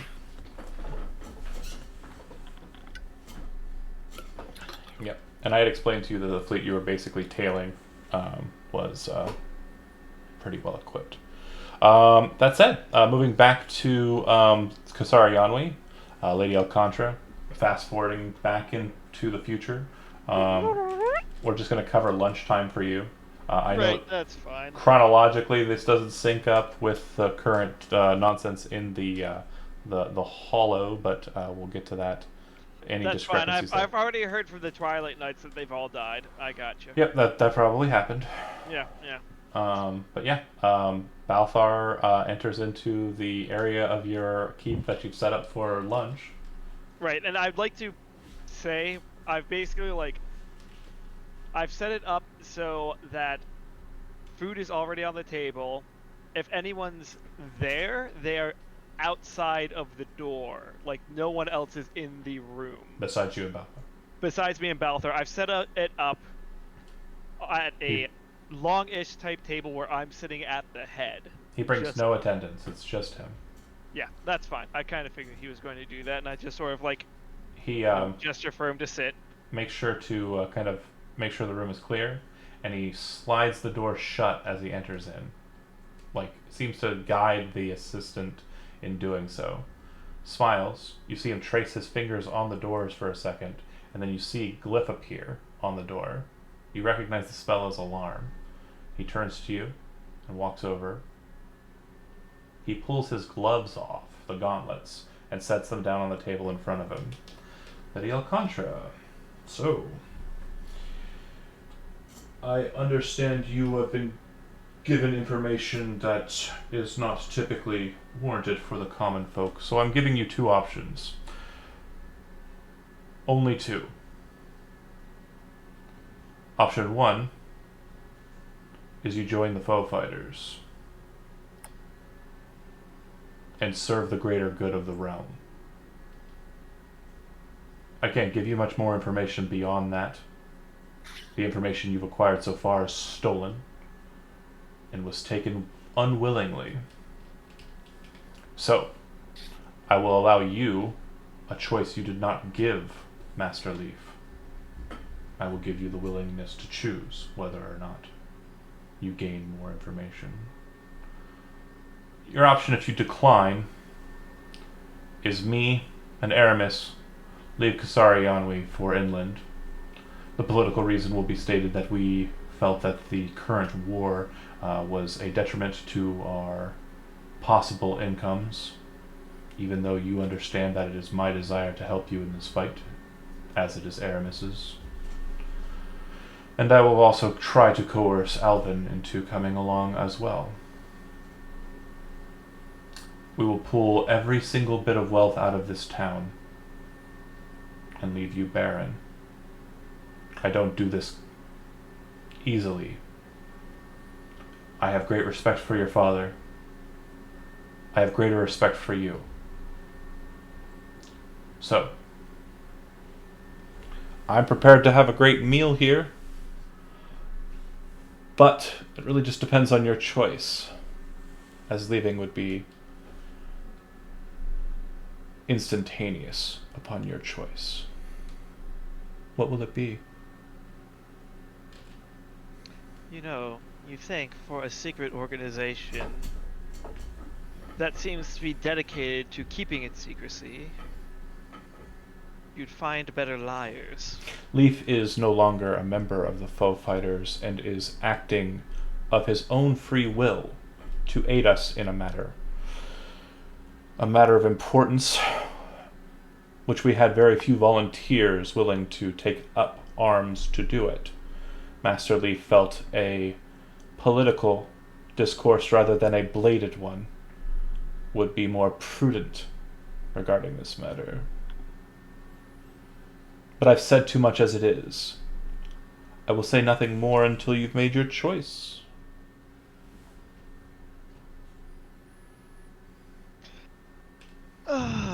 It is quite interesting, this whole situation. The only thing which I was trying to figure out is what his intentions were. He is a strange one. He raises his finger up. You may dally all you like. But I am not here for it. Choose.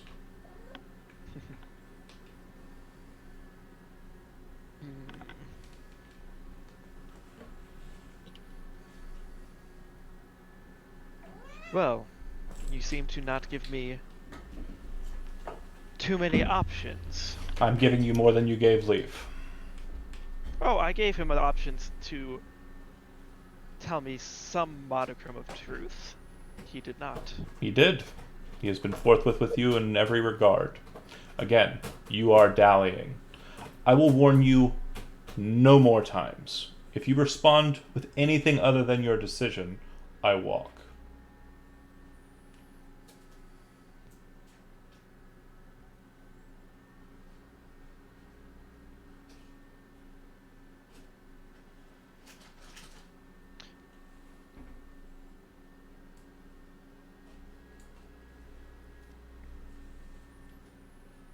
Well, these are quite dangerous and unsafe times, are they not?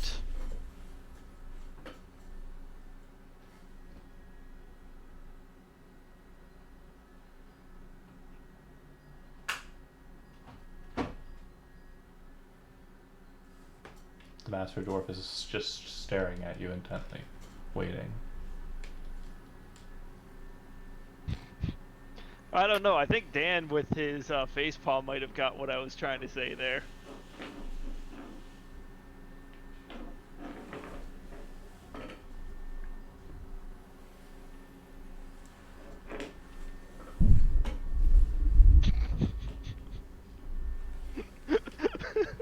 Waiting. Oh yeah, no. I thought I was hoping that you would have picked up what my answer was His from answer that. was go fuck yourself. Yeah, Oh. that was literally what my answer was. You said, he said basically Got it. like he would either leave because of the war. Got it. So yeah, Or I would join, and so I'm saying, well, these are dangerous times. That is my answer. All right. So yeah, I mean, he would stand up, put his gloves back on, look to you, not say a word, and turn towards the door. I would just say before he leaves, I hope you know, I do not intend to disseminate this information, nor will I ever act upon it. I've given you And your I'm choices. I'm not expecting an answer from him. I was just sort of like saying that as a... He stops and turns back to you once you say Yeah. it. He says, I've given you your choices. I cannot function here based on what has transpired here, unless Oh. you join me in I'm my not saying- efforts. I'm not trying to dissuade you from your choice. I'm just simply stating a fact. I'm trying to make sure you understand that my course is just. What you have done here is not. And I want to make sure you understand that the only chance for redemption in this was to join the cause. As you have not, my efforts will probably be best in Graculia. Well, unfortunately, sometimes people have to make terrible choices if things are to be kept safe. I understand your reasoning for it. You understand that choices, no matter how just they appear to be, have repercussions. I am showing you what the repercussions are. I recognize that and simply am stating... You watch as he As you dispels leave. the alarm from his door, or from the door. Continue. I'm simply stating that as you leave, I intend no ill will towards you, nor do I plan to ever seek you out. I intend no ill That will is all. towards you either, and I hope your father the best of health. He nods and heads out the door.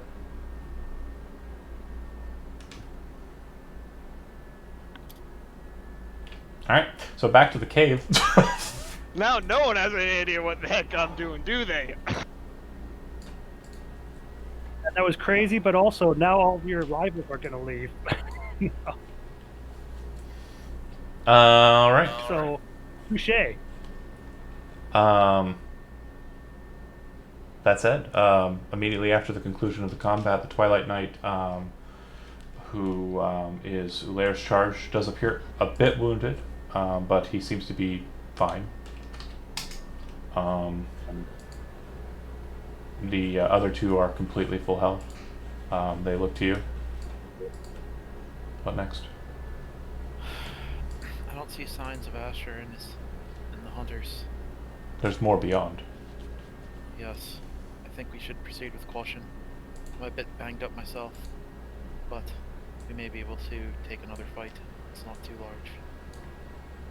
Cyril, how many more fireballs can you cast? Once more, I can do it. So we at best have maybe one more fight in us before we will have to retreat. Let us proceed. Do you need to fix up your wounds, Ulair? I believe me and Kolarami both use some magical assistance. Kolarami looks to you. I am not in need. Or you need a healing spell, Ulair? One might suffice. Just in case the worst happens.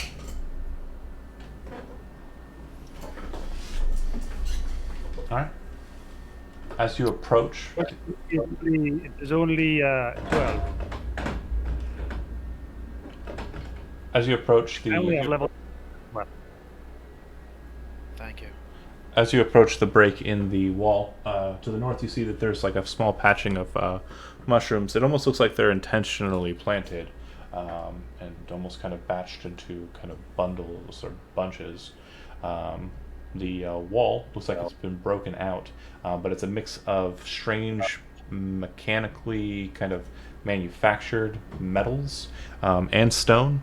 And beyond the rip in the wall, you can see that the floor, ceiling, and walls of the room beyond, or the hall beyond, appear to be completely made out of a slick, kind of resin-like material, which has kind of a metallic nature to it. On the ground in front of you appears to be a kind of strange patterning of metal teeth, and it seems that there's like currents kind of running through the teeth, moving into the chamber. You can see there's a cross section. It seems that these little pathways keep kind of maneuvering about with some form or function, but not much that can be discerned at this point.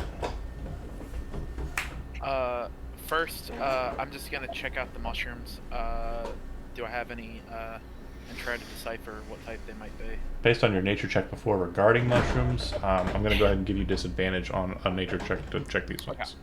Cool. Oh, but I still have Bardic Inspiration, right? I would assume so. 12, and yeah, let's do it. It's a 1d8, Kevin? it is. 15 total. Yeah, they appear to be edible mushrooms, very meaty and massive in size. They do appear to be regionally local, not too dissimilar from stuff that's probably utilized in cooking materials that Halo specifically uses for the temple. Alright, darn, nothing poisonous. So, if that's the case, I would, because of the bad news Halo will get, though, I will, I want to harvest a few just to bring back to him, then maybe make a mushroom stew for him. Perfectly fine. The Twilight Knights look beyond, a bit confused by the surround, and look to you for guidance whether they should proceed or not. I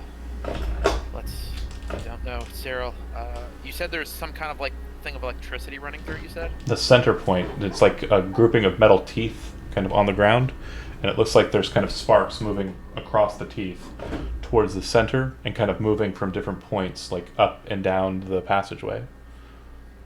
It's like directly in the center of the floor. Cyril, can you make any sense of this? Is this magical or just purely mechanical? No roll allowed. Okay. No roll allowed. You have no idea what you're looking at. I take out a copper piece, and I don't have copper pieces apparently, so I take out a silver piece, and I will toss it. Try to toss it into the middle to see if there's any reaction. It seems to stop about an inch above the teeth and levitate there, as if held magnetically, and doesn't move.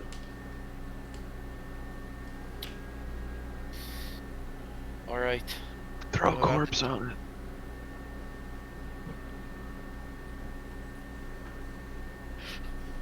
Well, we see metal.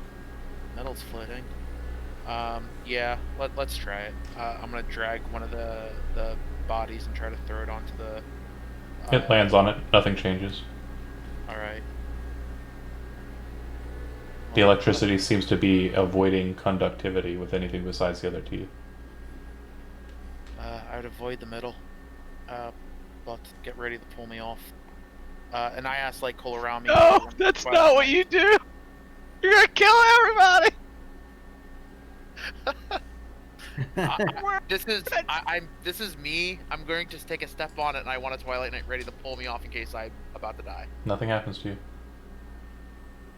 But as soon as you lift your weight, the mind explodes. All right. Let me just go a little further just to be safe. Alright.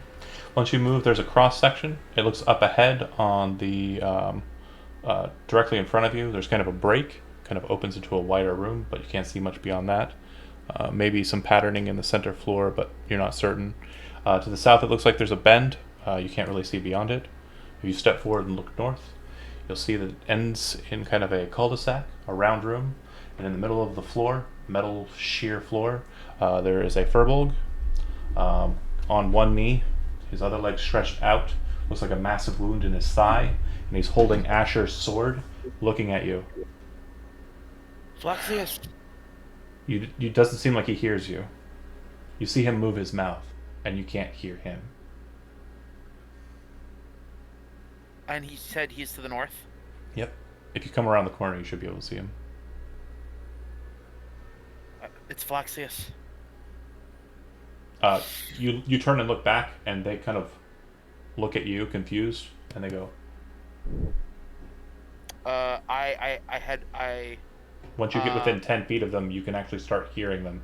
Beforehand, though, you start to realize that once they're outside of 10 feet of you, 10 or 15 feet of you, you can't hear the sounds of their armor. You can't hear the sounds of Leaf probably kind of humming to himself. You can't hear the sounds of Cyril probably, I don't know, whatever. Cyrilling. Party. Being Andy. I can't think of what. Cyril probably doesn't make a lot of noise. He's probably just studious. Are you looking at the bodies, by the way? Sure.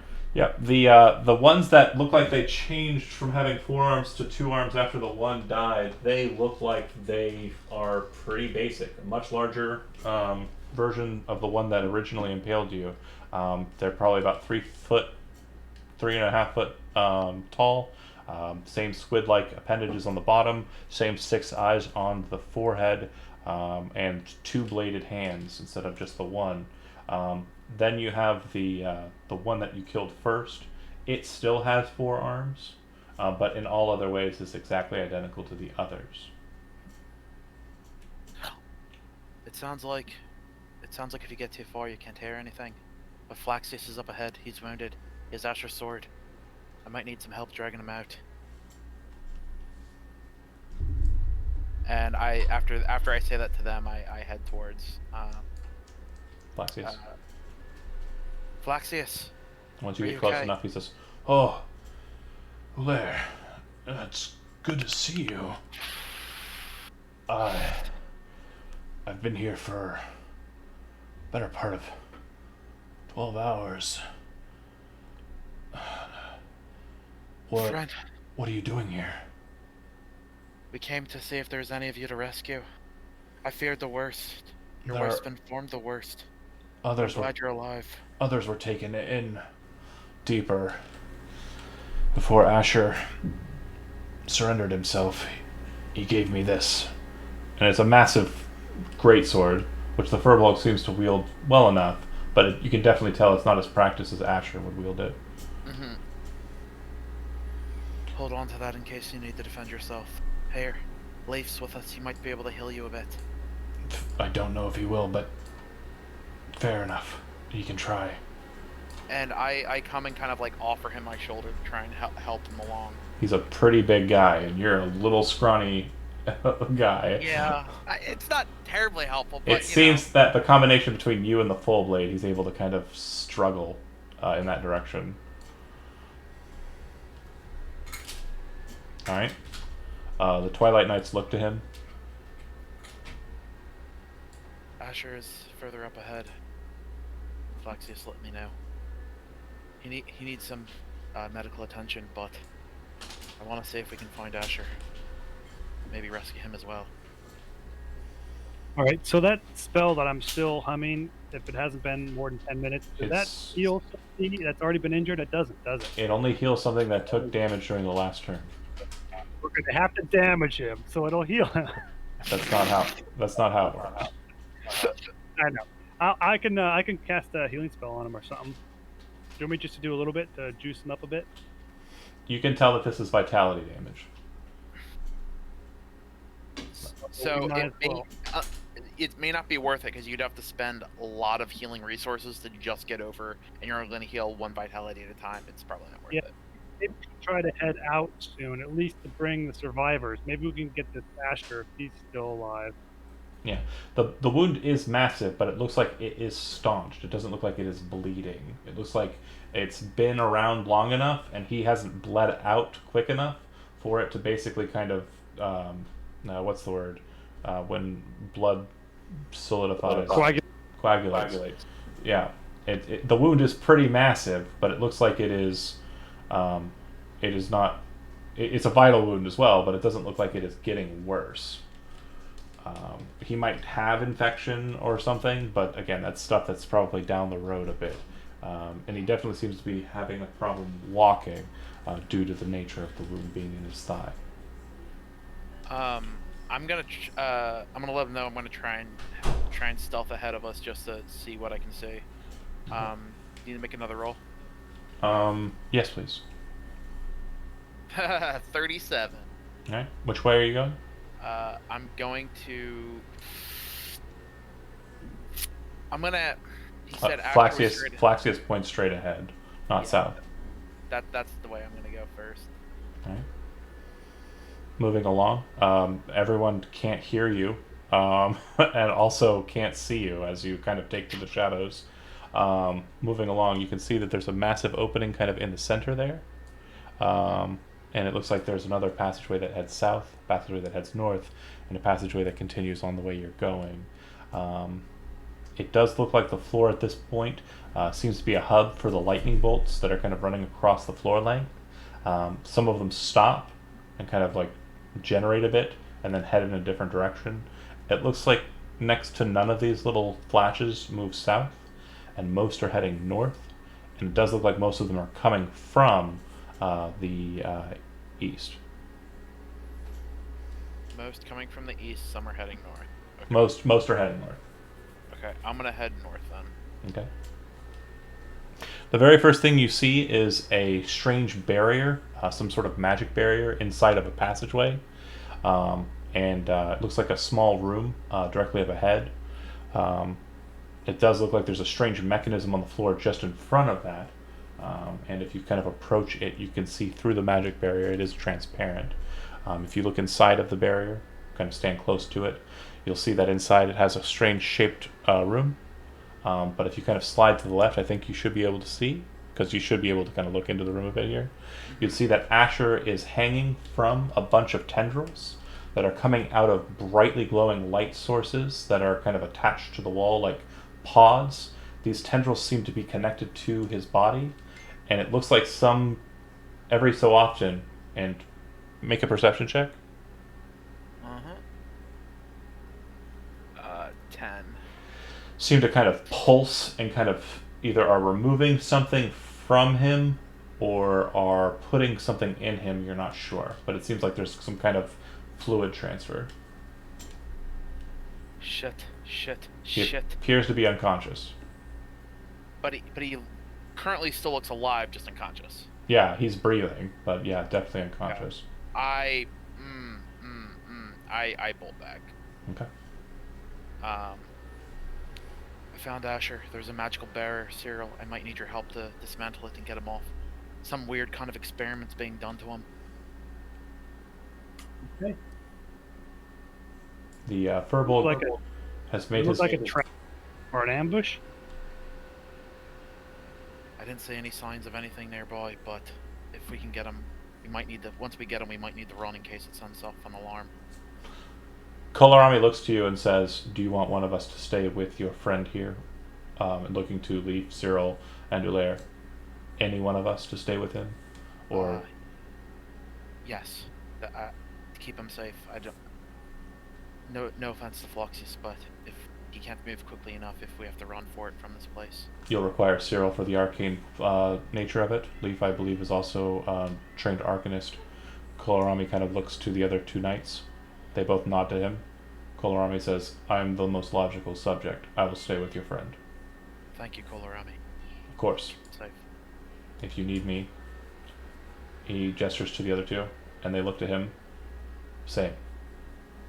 And they follow you in. As we get, there's distance, I ask him, can you just do a quick test in case there's magical interference here? Test. Reply. Excellent. And so then I lead him to the cell where Asher's being hung. Upon entering into this hallway, what you watch is that they both kind of move back from you and hold a defensive line there. But they're also kind of looking to the other passageways. So they've got one eye over one shoulder, both opposite shoulders for each, and they are also looking down the hallway that they came in, so that if anything comes from the sides or directly south, they're prepared. Cyril, Leif, if you would. Appears to be a wall of force blocking your passageway into this chamber. You can see that there's light flickering across the floor, as mentioned. Looks like there's some sort of strange device kind of out in front of it. You can kind of see to the left that there appears to be a similar circumstance with two passageways, two doorways, and to the right there appear to be more such chambers. Can I make anything out of the device? Make an Arcana check.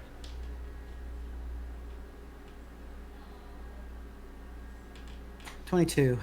You recognize that the it is receiving signal from the strange floor patterning. You'd also know that it appears to be the thing that is causing the barrier force to be active. And the only thing you can really discern based on that roll is that the only way that you're certain you can stop it from doing that is destroying it. I would say that to Ulaire. And this is receiving the electrical impulses. Correct. Alright, well, it looks like the pulses were coming from the east. We might have to head there to try and disable this device then. No, you can just the device out in front of the door. You could break that, is what he said. Okay. The device on the floor right there. I voice my only concerns is... Oh, I'm not making a suggestion. I'm Right. just telling you what he told you. That's all. Okay. Alright, well, if we do that... I'm not... This is outside my realm, but I would fear that that might set off some kind of alarm. There might be a way to more discreetly do it if I head east and see what's up there. But... I turn to the Twilight Knights. Would you how do I want... Basically, I'm gonna ask them, would they advise against splitting further, the idea being that I head with one of them so we can still communicate, and then one stays with Cyril and Leaf, ready to destroy the device, grab him and run in case we all have to hightail it out. They say whatever you want to do. Alright, one of you with me. You guys, upon our word, smash the device and grab him if things go to shit. Alright. Alright, and... As you're passing by that, you see that inside there appears to be a woman, probably one of the merchant ladies. She's still in her traveling gown. and you can see that her top portion, her shoulders, seem to have kind of been exploded outwards.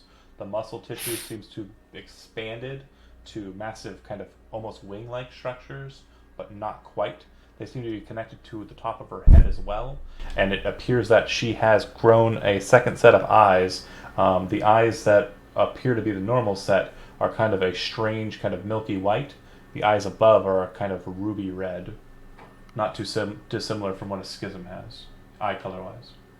Yeah. That's what I was wondering what was happening to Asher. Is she restrained in any way? Same way that Asher was restrained. Alright. There is no device out in front of her door, though. But there's still that kind of magical force field? The magical force field is present. Alright. There appears to be another one to the north. If you come around and look inside there, you'd see that there is a schism in the same state as she is. Alright. Make a perception check. 9, nothing. Yeah. Same state. Alright, I barely make out something down there. What is it? Does it look like a schism? You think you see some sort of glassy substance and something inside of it, but you're not able to make it out from here. Is that due to a lack of lighting or just too far? What it's inside of. Okay. I head a little closer and quietly. Mm-hmm. What is it? Do I have to get closer to see what's in there? Yeah, well, from there you can see it. It looks like a schism with a massive bladed hand, similar to the schisms before they were killed. Its hand kind of just a massive blade. Okay. And then as you come around the way there, you can see that there are some strange alien-looking steps that kind of come up to the landing that that's on. There are some strange kind of weird, bubbly, kind of almost organic-looking metal things on the wall. An insectoid-like device with a schism sitting inside of it. Its hands are massive bladed hands. It's covered with the silver sheen. And it appears to be kind of like set into this space. Its tentacles not within sight, kind of inside of whatever it's sitting in. Directly to its right and to its left are strange mechanical hands that appear to be like bug arms that are kind of moving down and pressing against the floor. And you can hear a soft clicking now as you enter into this space. Before, there was no sound coming from this room, but once you enter into the room, you can hear the clicking. All right. I back up. Make another perception check. Okay. Shit, dude, don't fail this. I failed a perception check. Yeah, I know. Don't do it. +4. 8. Ugh.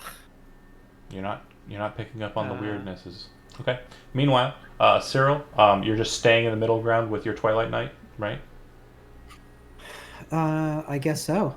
And Leaf, you're staying near the door with your Twilight Knight.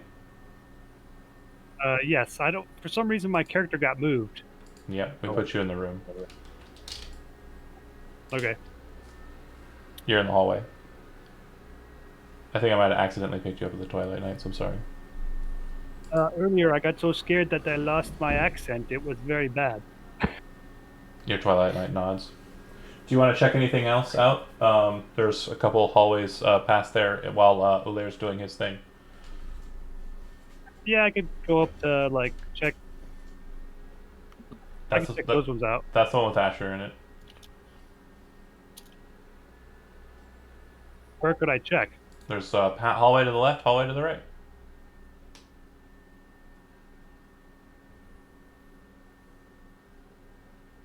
You mean there? Go to the left. Yeah, if you keep going that way. To the left, you would see that there's a stranger mechanism here that appears to have kind of a grating to it, and inside you can see the mechanism kind of moving at the end of the hall. It looks like the fields that are being generated here seem to be a bit more substantial, a little less transparent, a bit more opaque. You look to the north and it seems to be completely empty. It does look like there is another staging area for the reception of another Asher or subject like him. And when you come around to look at the one on the south, you can see that there is a massive creature bound to the wall. It looks like two people have been fused together. Several arms have been added on. Wing-like structures have been formed from the flesh of the back, and it's all tethered to the wall by these weird strands. Make a perception check. Did you say performance check? I mean, if you want to sing to it, sure. You would note that the fluids that are being pushed by these weird veins that are connected to it are pushing into the creature. And it looks like there's a lot more focus here of this liquid going into it than there was from the veins that are connected to Asher. You also notice, too, on the ground, that the lights seem to be coming here. This is where they're coming. It doesn't seem that they're going anywhere else. It looks like they're all kind of coming to this location, the ones that come up north. Okay. I would go tell, I guess, Cyril that for now, because he's closer. Okay. Wait, I guess I could tell with the Twilight Knight. Twilight Knight would I don't want to ruin. Yeah, I Twilight. don't want to ruin Ulaire's. Well, you would know that your sound isn't traveling, so you can't really hear anybody doing anything past 15 feet. Sound seems to be silenced in this chamber. So you all eventually group up and compare notes. I think we need to let the lady know. This looks like a schism factory. They're making new ones, making more advanced ones. And as we say, schism with advanced features. Let other schism around them attain those features. This place needs to be destroyed. But for now, I say we rescue Asher, though he may be too far gone at this point, I don't know, but he still seems human enough. Rescue him, get out of here, and then come back with reinforcements to just kill everything in sight. Yeah, Go ahead, Cyril. I was saying this is too much for us. Yeah, to clear the place out for sure. I agree. Alright, so we break the device. We grab Asher. We run. Hopefully it doesn't set off an alarm, but I'm afraid it will. I think I turn to the Twilight Knights. What would you advise in this situation? I have no advisement. Your plan seems sound. Kill them all. If you'd like, Alright. we can make it easier for Asher if he is not capable of moving quickly. We can set up a piggyback situation where I rush in, grab him, step with him through the Feywild to my associate, and then he steps with him through the Feywild a little further down the path. Yes, that sounds like that would be a good idea. Fair enough.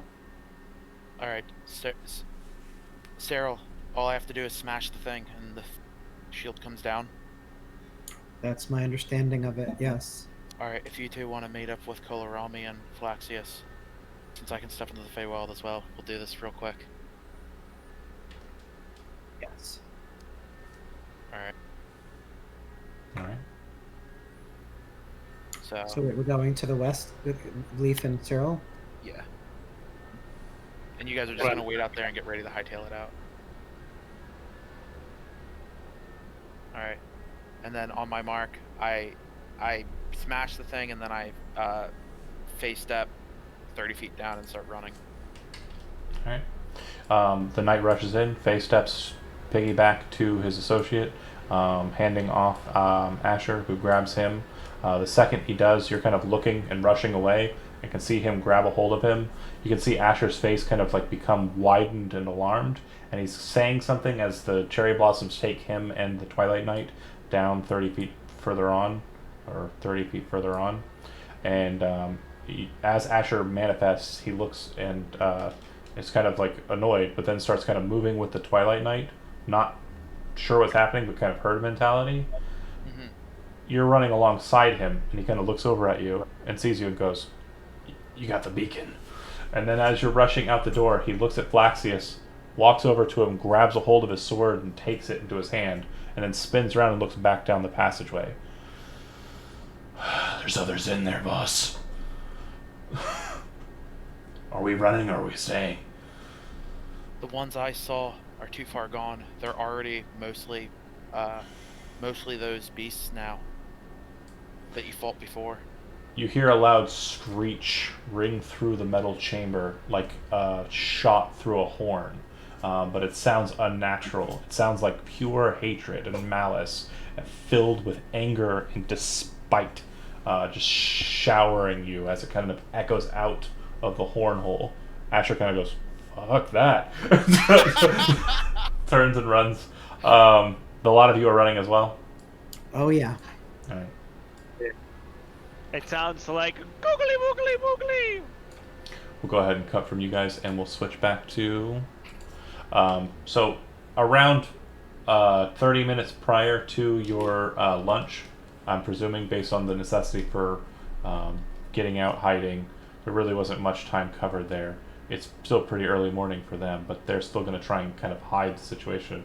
What you realize, Ulair, once you get out, you need to get to a place of cover. Once you get to that place of cover and kind of hold there, you realize that the creatures start searching the town and are moving about. You're able to more accurately invest on their numbers utilizing the spyglass and get a direct count. There's about 40 that come out and start moving about. And you notice that they coming out, they also come out with other creatures that are not schism. They're some sort of different thing. The big one that Leaf saw is one of them that seems to stay near the hole. It looks like some fusion between two people, a schism, and some sort of winged creature. And it looks just horrid. But yeah, they search the town as you escape. You had more than enough of a head start. I will not require any stealth checks. You get a report about 30 minutes before your lunch, El Contra, regarding this and their escape, and that they're headed back. Right? Yeah, we're heading straight back to town. Okay, cool. All right, and then we'll go ahead and pick up with Alvin at the end. Well, actually, Go ahead. John. Actually, you know what? No, I'll do that later. Okay, you sure? Yeah, I'm sure. So, Alvin, you don't know what time it is. You don't even know where you're at. You don't even know what's going on. But you feel yourself kind of thrust against a rock and kind of bump your head. Nice. Weirdly enough, Balthar's in front of you and he's telling you that you need to leave town. It's enough for you to wake. It's enough for you to wake up. Wait, Balthar? Wait, no. If you wake up, you look up and you can see your Twilight Knight looking down at you. You appear to be in some sort of jungle or forest area. Just close my eyes for a minute. Because I'm recollecting what happened. He doesn't seem to be looking at you or paying attention to you. It seems like he's keeping an eye out in the surrounding area. It is bright daylight shining through, though, from what you can tell. It is not nighttime. Okay. I guess I'll start inspecting my wounds. You probably groan as you wake up, and he kind of looks over to you. Finally, you've been a burden so far. Hopefully you can carry yourself on your feet. Great to see you too. I'm glad that I gave him the sarcastic Twilight Knight. He looks back to you. Was it worth it? Going on a scouting run? Traveling south, as you chose to do. I mean, I was going south anyway. I was just gonna cut around the coast. Towards the capital. I've acquired some reports throughout the day while you've been sleeping. It seems that the War Queen is engaged. You mean unconscious? From a possible head wound? I can just leave you here if you'd like. Or you can use that tone again and... You can leave. Where's my other crew? Dead. Well, okay, cool. Well, he wouldn't say cool. So I'd just like to point out, dear gosh, the people in charge of this town are such dicks. Dude, they are.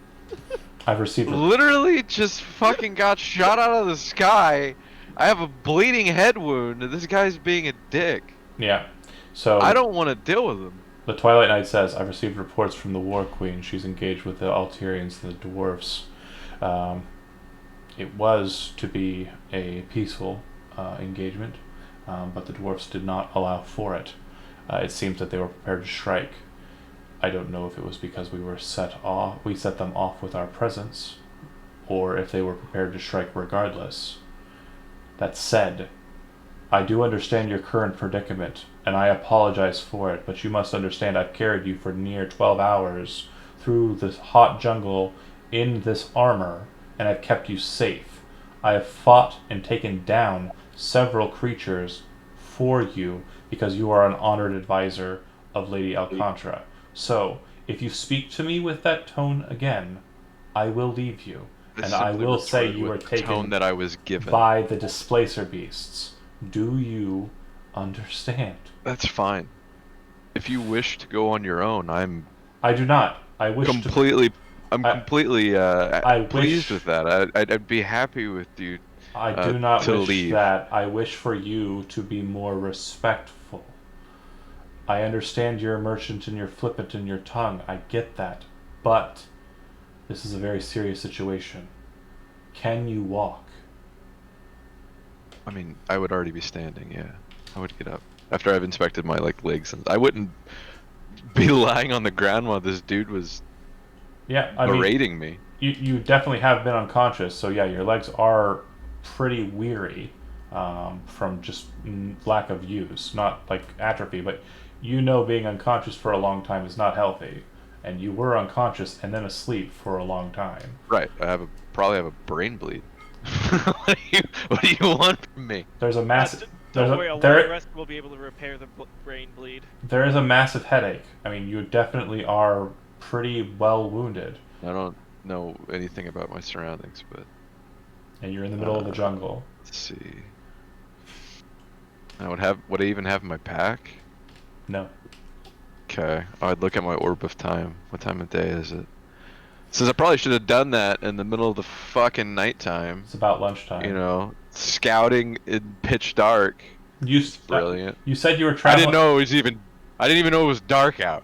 So I literally found out it was dark out. So I had said to you, that you went and you scouted at evening time, like you said you wanted to do.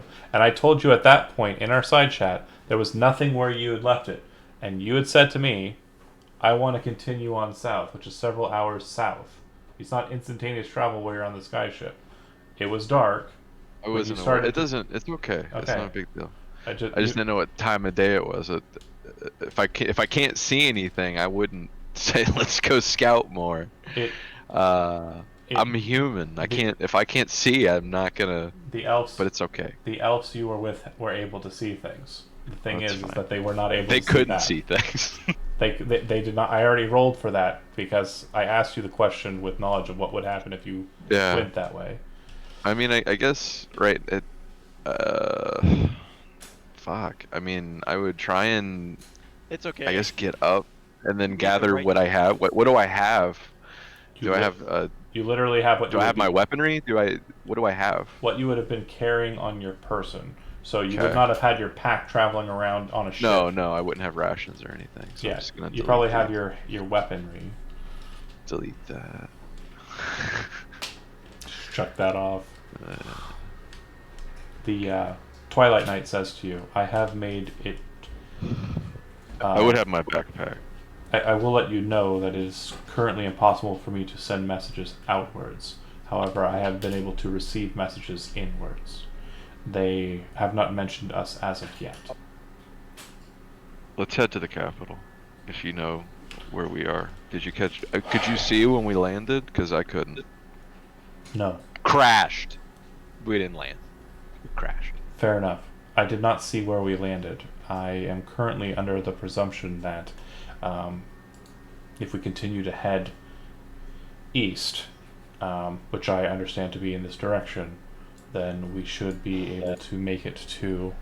Did you look at the stars? Were you conscious at night to see where the stars where we were? I'm not a navigator. It really wasn't something I was paying attention to. You can kind of see, like, Alvin remiss the fact that the crew that he lost was indispensable compared to this guy. And knowing that he's not a navigator. He's more upset, like he's just, like, he just kind of, he just wants to sit down and think about Flitz. I know which direction is east. And Grun, he's just sitting there. I know which direction is east, and we will continue heading that way. If we make it out of the jungle, or if we hit a river, then I will Yeah. know exactly where we are. It's the river I wanted to. I think I know the river you're talking about. It's the one I wanted to If we find that follow river, into the capital. I can get us to the capital. If we find the plains, I can get us to Kasari Yanwi. Okay. If you're good enough to walk, then please do so. He pulls from his belt a potion. You can see that there are 3 empty vials next to where that is, and he hands it to you. Chug it. Actually, I kind of enjoy it. I'm not gonna chug it. I'm gonna sip on it. It's thirst quenching, but you also feel that it replenishes some hit points. Go ahead and get 12 hit points back. Oh, not 1d12, just straight up 12. Okay. 12 total, yeah. All right. All right, now I need you to go ahead and roll me 3d20.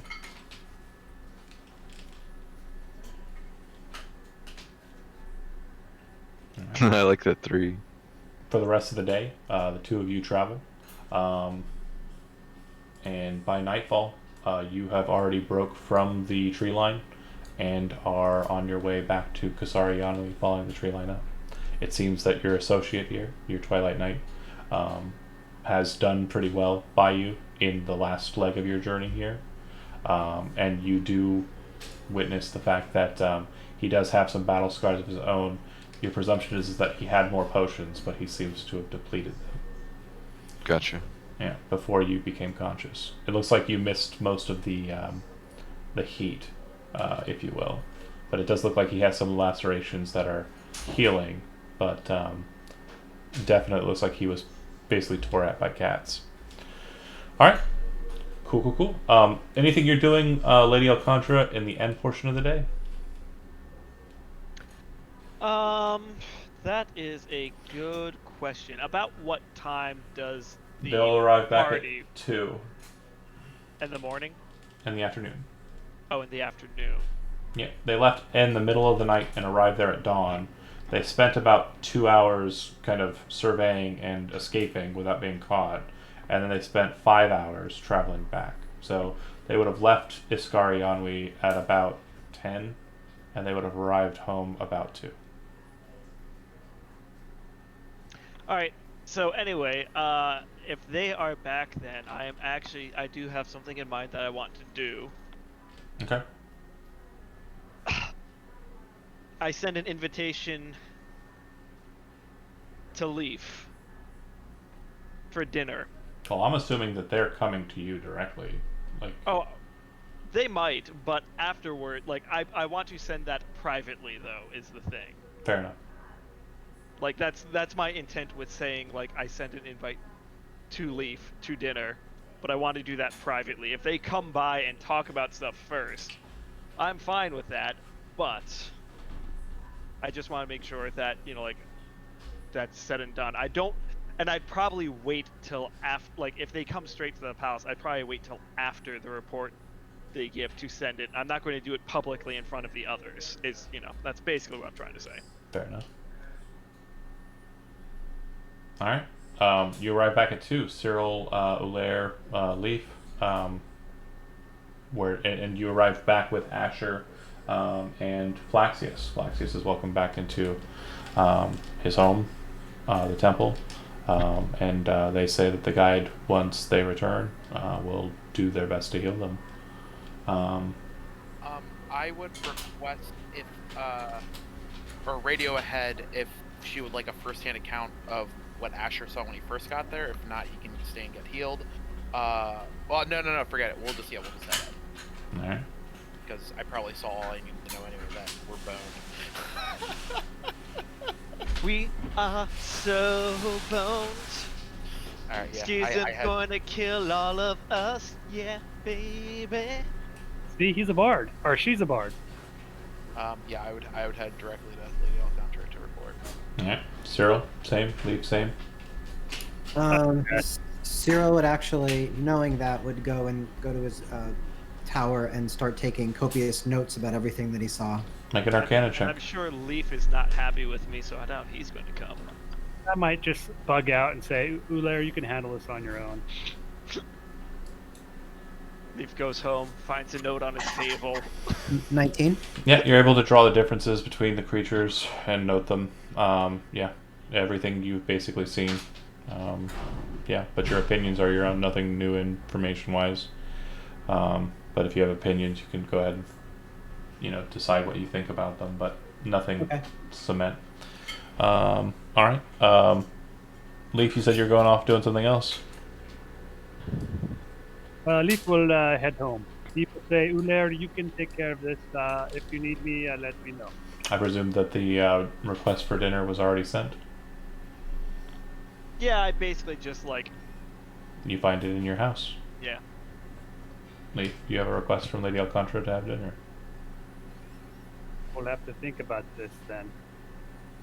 Oh, I intend for you to think about this. All right, and then Ulair, you and Asher make your way up to the keep. Yep. The lady. We've just arrived back. As you can see, I found Asher. Found Flaxius.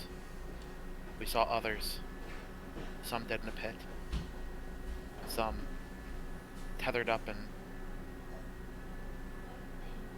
Well, Asher, do you want to give a report before you go get healed? Yeah, sure. I'm probably not going to go get healed. I arrived there at the request of the monster hunter with the job in mind. Seek out the creatures that were causing problems for Flaxius and his. People were going missing. Didn't take a genius to figure out that they were coming from underground. Found the chasms. Made our way down. Me and mine.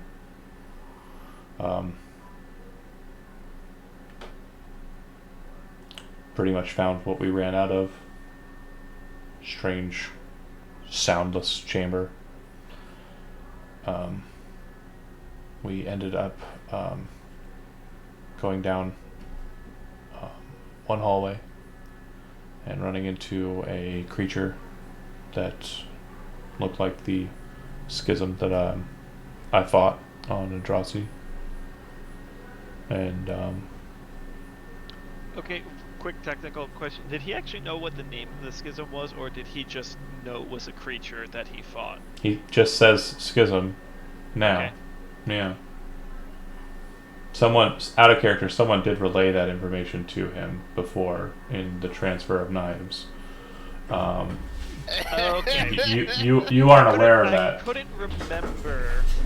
but he does So- just say the name of the creature I just would now. like to say, when he does say the name of the creature, I'm just going to subtly look over at Ulair and just raise my eyebrow at him. I don't think I noticed at this point. I'm looking at... The creatures deeper inside seem to be different. There were some twisted creatures, some strange aberrations, but we were caught out by a wizard, a strange wizard, and my compatriots fell pretty quickly.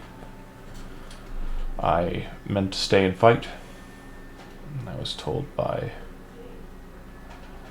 my associate to run and tell the people outside to flee. So I retreated. Hell was at my heels the entire time. I thought that I'd try and lead them away from the town, the folks that you'd sent out that way, the scouts, and they stopped paying attention to me. I think I lost them, but they started heading straight for them. So I changed course, went back, told Flaxius and his we need to get out of there. They descended upon us in the confusion. People started to get my message, pay attention to what I was saying. I rushed them out the north side of town. I stopped, turned to fight them, so to buy your people time to escape.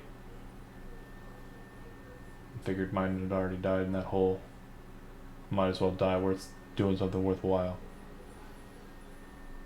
I got knocked unconscious somewhere in the blows.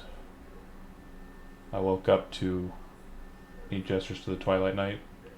One of those folks teleported me through the Feywild and out the door.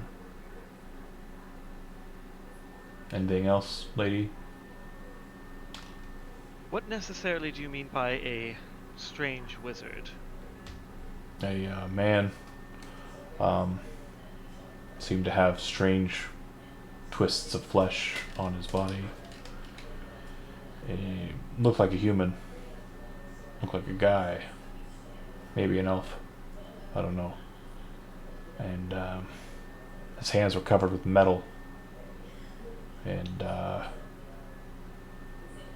it almost looked like he had two sets of teeth in his mouth when he spoke.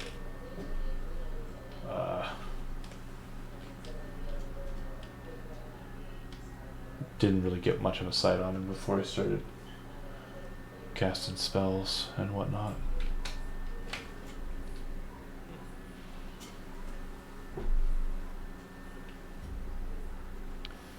Didn't really do much talking. Kind of straight to action. Indeed. Well, I have no other information I feel I need from you at this time. Great.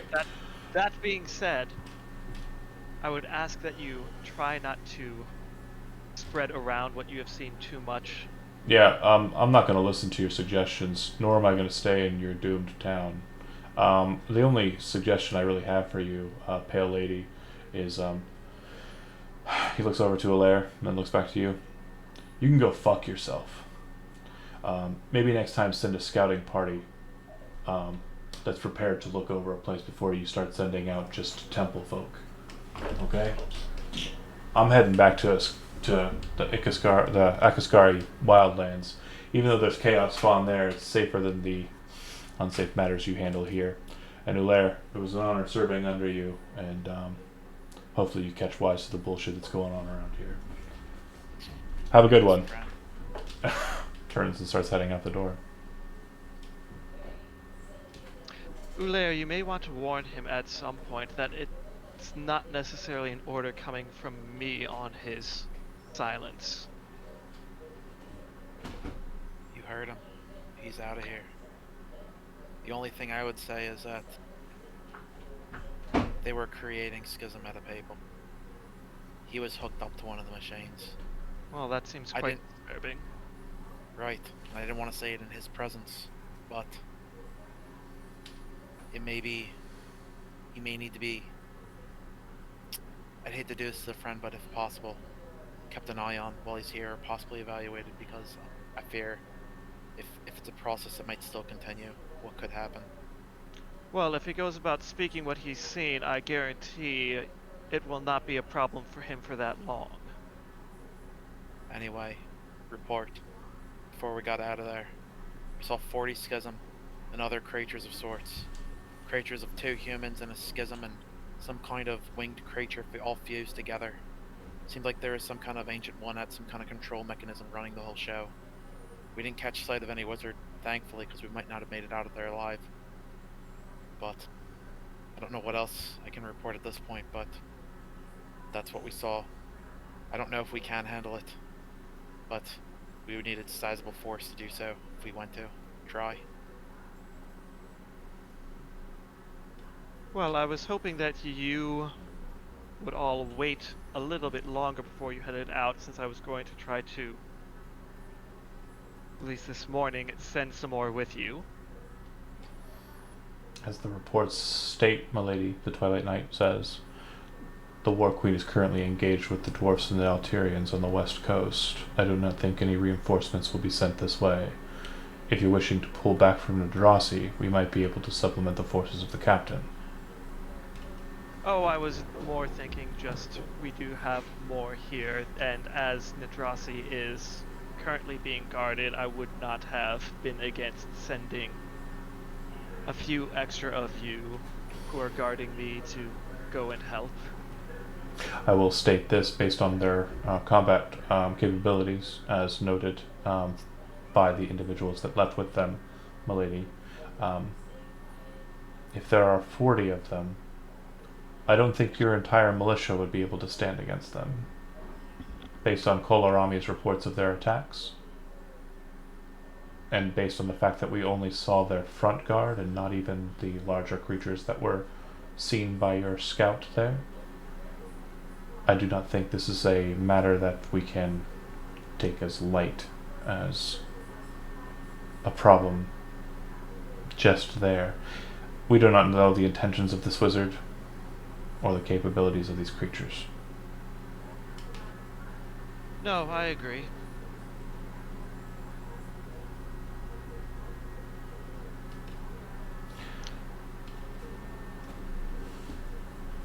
Alright. Valaire, do you have anything else to say to Lady Alcantara? The only thing would just basically giving a full report of everything. Apart from that, I'm going to try and use wisdom, and I don't think now is the time to make any comments on what happened to Leaf, because that would only get me in a really deep crap. So I'm gonna bite my tongue on that, and yeah, I would just keep it formal, do a report, Sure. head out. Alright.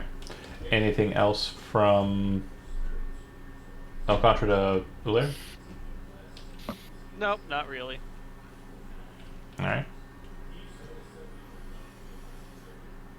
That said, Leaf, do you plan on taking the invitation at evening time and going to have dinner with Lady Alcantara? No, I don't really want to, but I think I'm hoping she may apologize or something. So I guess I will. Okay. Meanwhile, Alvin, you and your Twilight Knight, just around dinner time, enter back into this town of Kasari Anwi. The Twilight Knight will continue to carry on and take you back to wherever you want to go. Do you wish to return back to your manse first to clean up? Yeah. All right. As soon as I get, 100%. You see that none of your attendants are present, and when you open up the door, inside, sitting in your seat, is Balthar, Kalamug. Oh god. Leave the elf outside.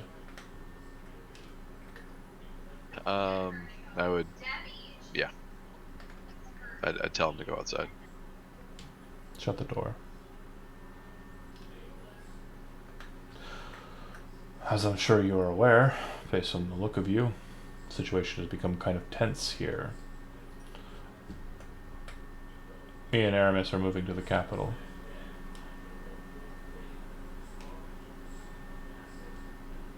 I'm sorry. As I'm sure you're aware, based on your current status and the way you look, I'm sure that you are aware that things are getting kind of tense around here. Yes.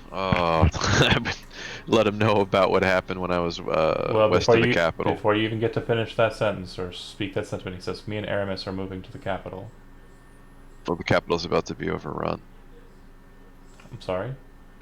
I would tell him, the sky ship was shot down shortly close to the capital with dwarven ballistas. Same make, I believe, that my ship has, except much larger. We're rock in a hard place. Pretty much.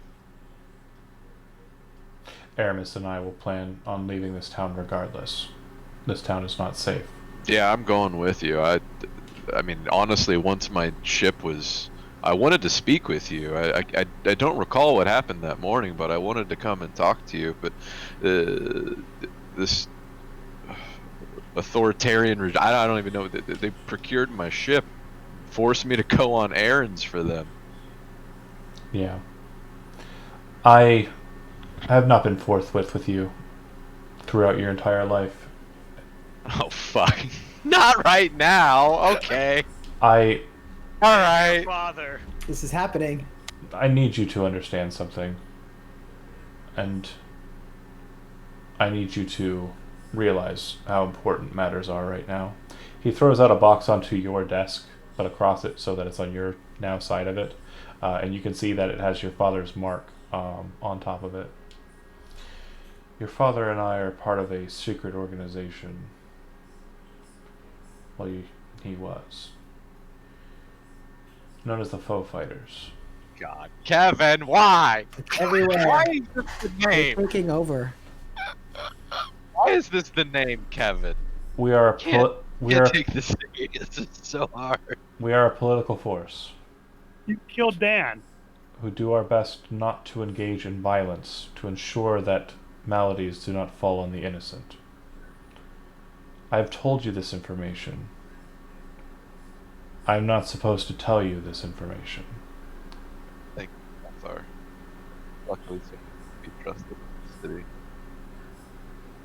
I'm not telling you this because I want to make sure you are aware of it. I'm telling you because I'm inviting you into it.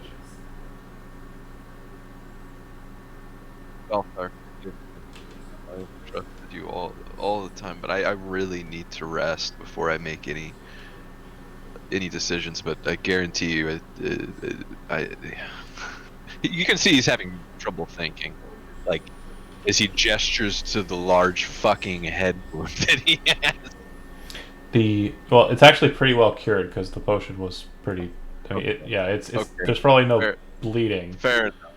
How But- did I not take vitality damage? So if I fell out of a ship, That dexterity saving throw really saved your life. I'm just saying, there should be some like, if I fell out of a skyship and hit my head, Your dexterity saving throw genuinely Okay. saved your life. yeah, right. So I'll give you the mechanical background on that. The dexterity saving throw was for damage allotment. 57 damage was what I rolled for you falling out of the sky on the ship because of your positioning. The strength saving throw was to determine whether or not you stayed on the ship or not. You botched the shit out of that one. And then the wisdom saving throw was to see if you stayed conscious after the events of the ship falling or not. Could still be people alive, Huh? maybe. No. Could there? No, they're all dead. The Twilight Knight tells you he left They're all the, dead, They're all Dave. dead. he left the he left the ship and thought you were dead, but then got lucky and ran into you. They're dead, Dave. They're So- all dead, Dave. Yeah. That said, Balthar says, I'll give you to the morning. At first light, me and Aramis will be leaving. I do not know for where, if what you say is true of the capital, perhaps Aznavel, perhaps a Korosh, perhaps somewhere else. I would ask you for your yacht, but it seems... Yeah. Seems that's out of the question. The article in question... It was conscripted. They conscripted me in my ship. He gestures to the item, or the box, and he says, the article in question was something that was your father's. I promised him that I would give it to you once you were in a position to take it and understand its purpose. I'm not giving it to you now because I think you're ready for it. I'm giving it to you now because I don't think I'll ever see you again if we do split from each other. And now maybe the last chance I have to give you the last keepsake of your father. I know. So, if I see you in the morning, I see you in the morning. If I don't, good luck. He leaves. The only good friend I have in this fucking thing. Hey, we play chess occasionally. Oh God. All right. Well, that was a very solid play, informing him that his destination location is a shit show. It's definitely having him rethink his choices here. Speaking of choices, dinner time. Leaf, you arrive at the keep. I'd like to say, same setup as for lunch with Balthar, except dinner food as opposed to lunch food. So, you know, like, more chicken. Fair enough. It's all poison, Leaf. Hey, that's not true. My stuff isn't poisoned. Well, I hope it's something besides chicken, because I'm a vegetarian. Ooh, he's getting out of eating your poison.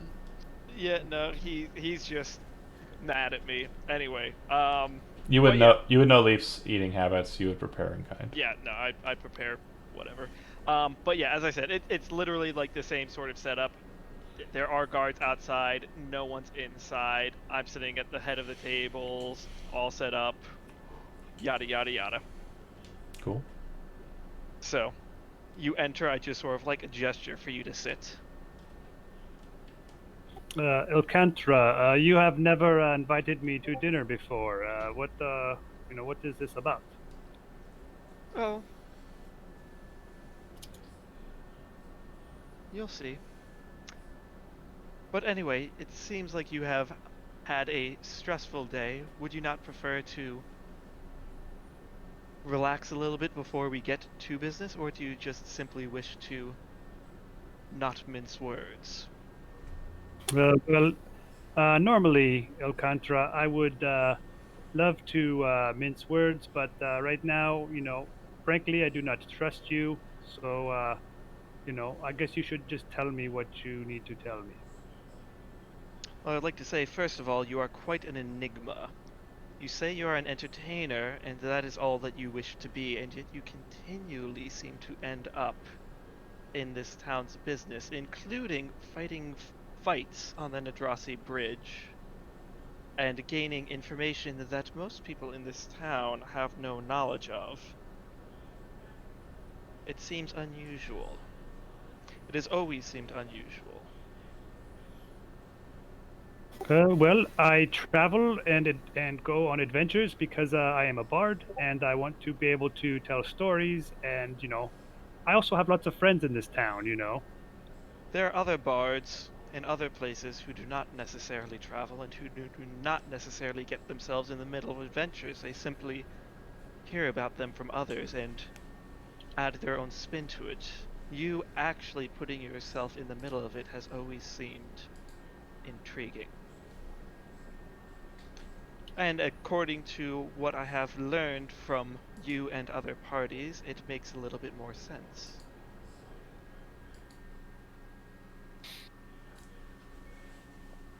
I do not know what you are talking about. I'm sure you do not.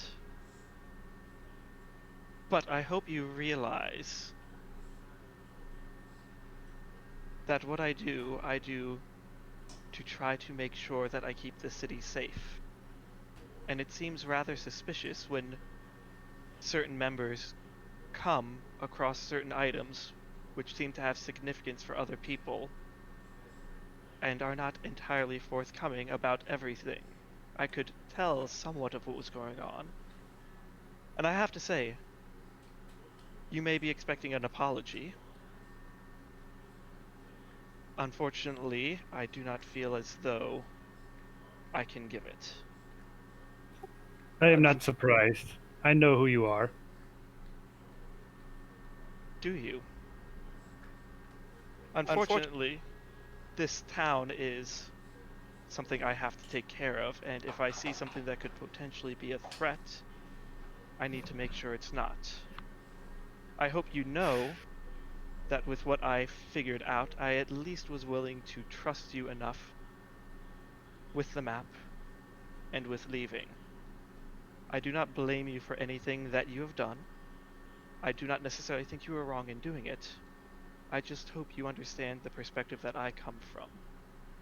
That unfortunately sometimes people need to make terrible decisions to protect people around them.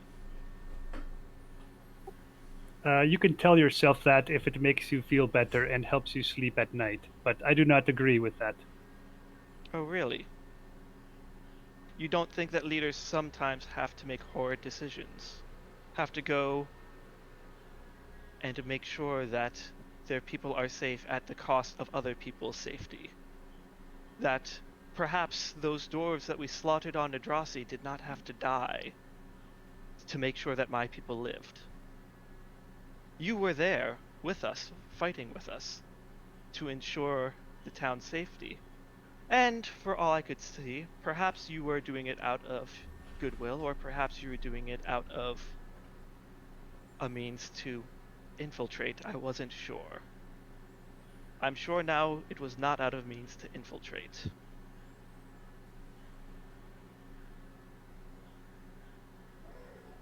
But I wasn't sure then. Lady Alcantara, I do not believe that everything should be solved with violence. I believe diplomacy should solve everything possible. But if necessary, I will fight for what I believe is right, and I believe the people that live here have the right to live here in peace. I believe that also. And that's why I do what I do.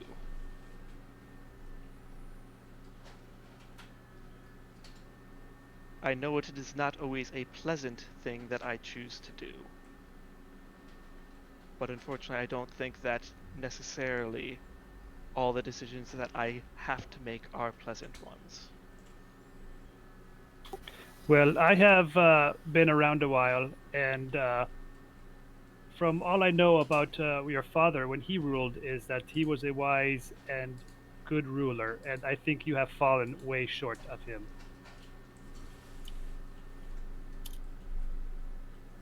Well, that is your opinion. You are allowed to have your opinion. I am glad that it is still a free enough town that I am allowed to do that. If not, please tell me and I will leave. No. I do not want to stay around and watch you run this place into the ground.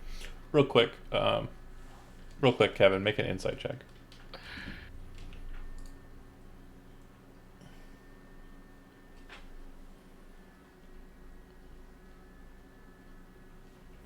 It's good enough because I think Matt's laid it pretty bare. I just want to make sure you understand. He has not apologized for being a ruler. That's what he's saying. He also says that he regrets the decision because it was a hard choice to make, but he was protecting the town when he made that decision. But the main thing he said is, after the information he's gleaned from these actions, he seems to think you are not an infiltrator or spy or bad. The mistrust seems to have been shed a bit. Am I right in that, Matt? Yeah, that's pretty much what I'm trying to communicate in so many words. I just want to make sure, just in case, because he's pretty erudite, but I just want to make sure it's clear, because I'm hearing it loud and clear, Matt. I just want to make sure. I mean, I hear that, and Leaf hears it, but Leaf is still angry, and like a straight out apology would have done better. Fair enough. You know, So Leaf's a little angry. So okay, then on the same side, go ahead and make an insight check, Lady Alcontra.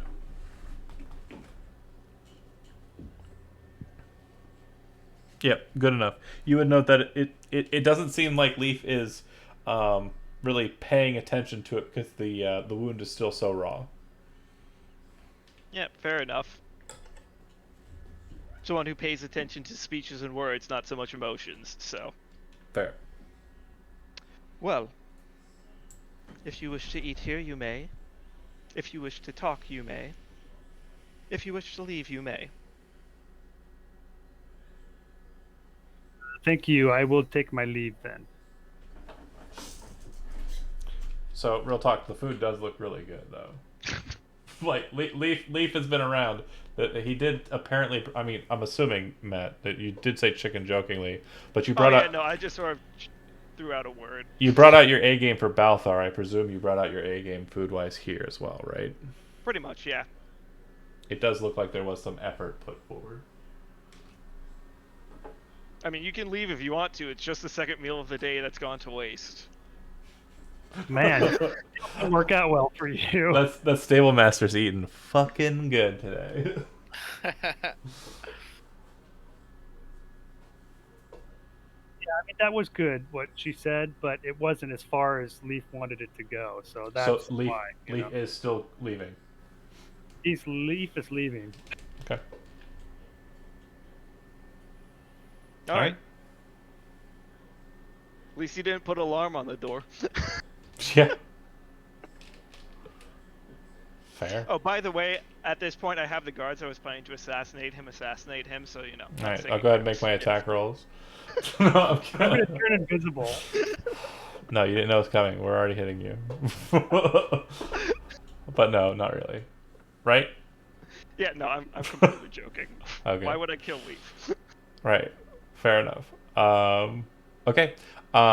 Let's see. I'm willing to create conflict between the characters on an emotional level. I'm not willing to actually go out and kill people. I think the ball has shifted court-wise. So the reason why Leaf was always like a problem for you is because you had no idea, like, who the fuck does he serve? Right. Now you know exactly who he serves, and it's like, oh, well, that's not so bad, I guess. Yep. It's probably not going to be something that's like going to do the accent on me right now. So Right. I mean, Leaf might leave because of your choices to figure that information out, but I mean, that's his choice. his choice. But yeah, Cyril, yeah, while you're studying and writing out your stuff, you kind of look it over. Go ahead and make a Constitution saving throw. Uh-oh. Guys, I think Cyril got infected. 16. You feel agony kind of right through your shoulder again. It forces you to drop the pen, and you kind of reach for your shoulder and kind of touch it again. It doesn't feel like it's overwhelmed you or anything, or done anything crazy. But as you kind of feel that pain, you hear a voice kind of slide into your head, and it's a very alien voice, and it says, "Come back." Cthulhu. And that's where we'll end the session for tonight. It's Cthulhu, Andy. No, we turn the tables. Calling we've you got, home. yeah, we've got the call of Cthulhu, is what you're I saying. know, right? Thanks for Calling you home, watching. Andy. Guys. Bye. Come home.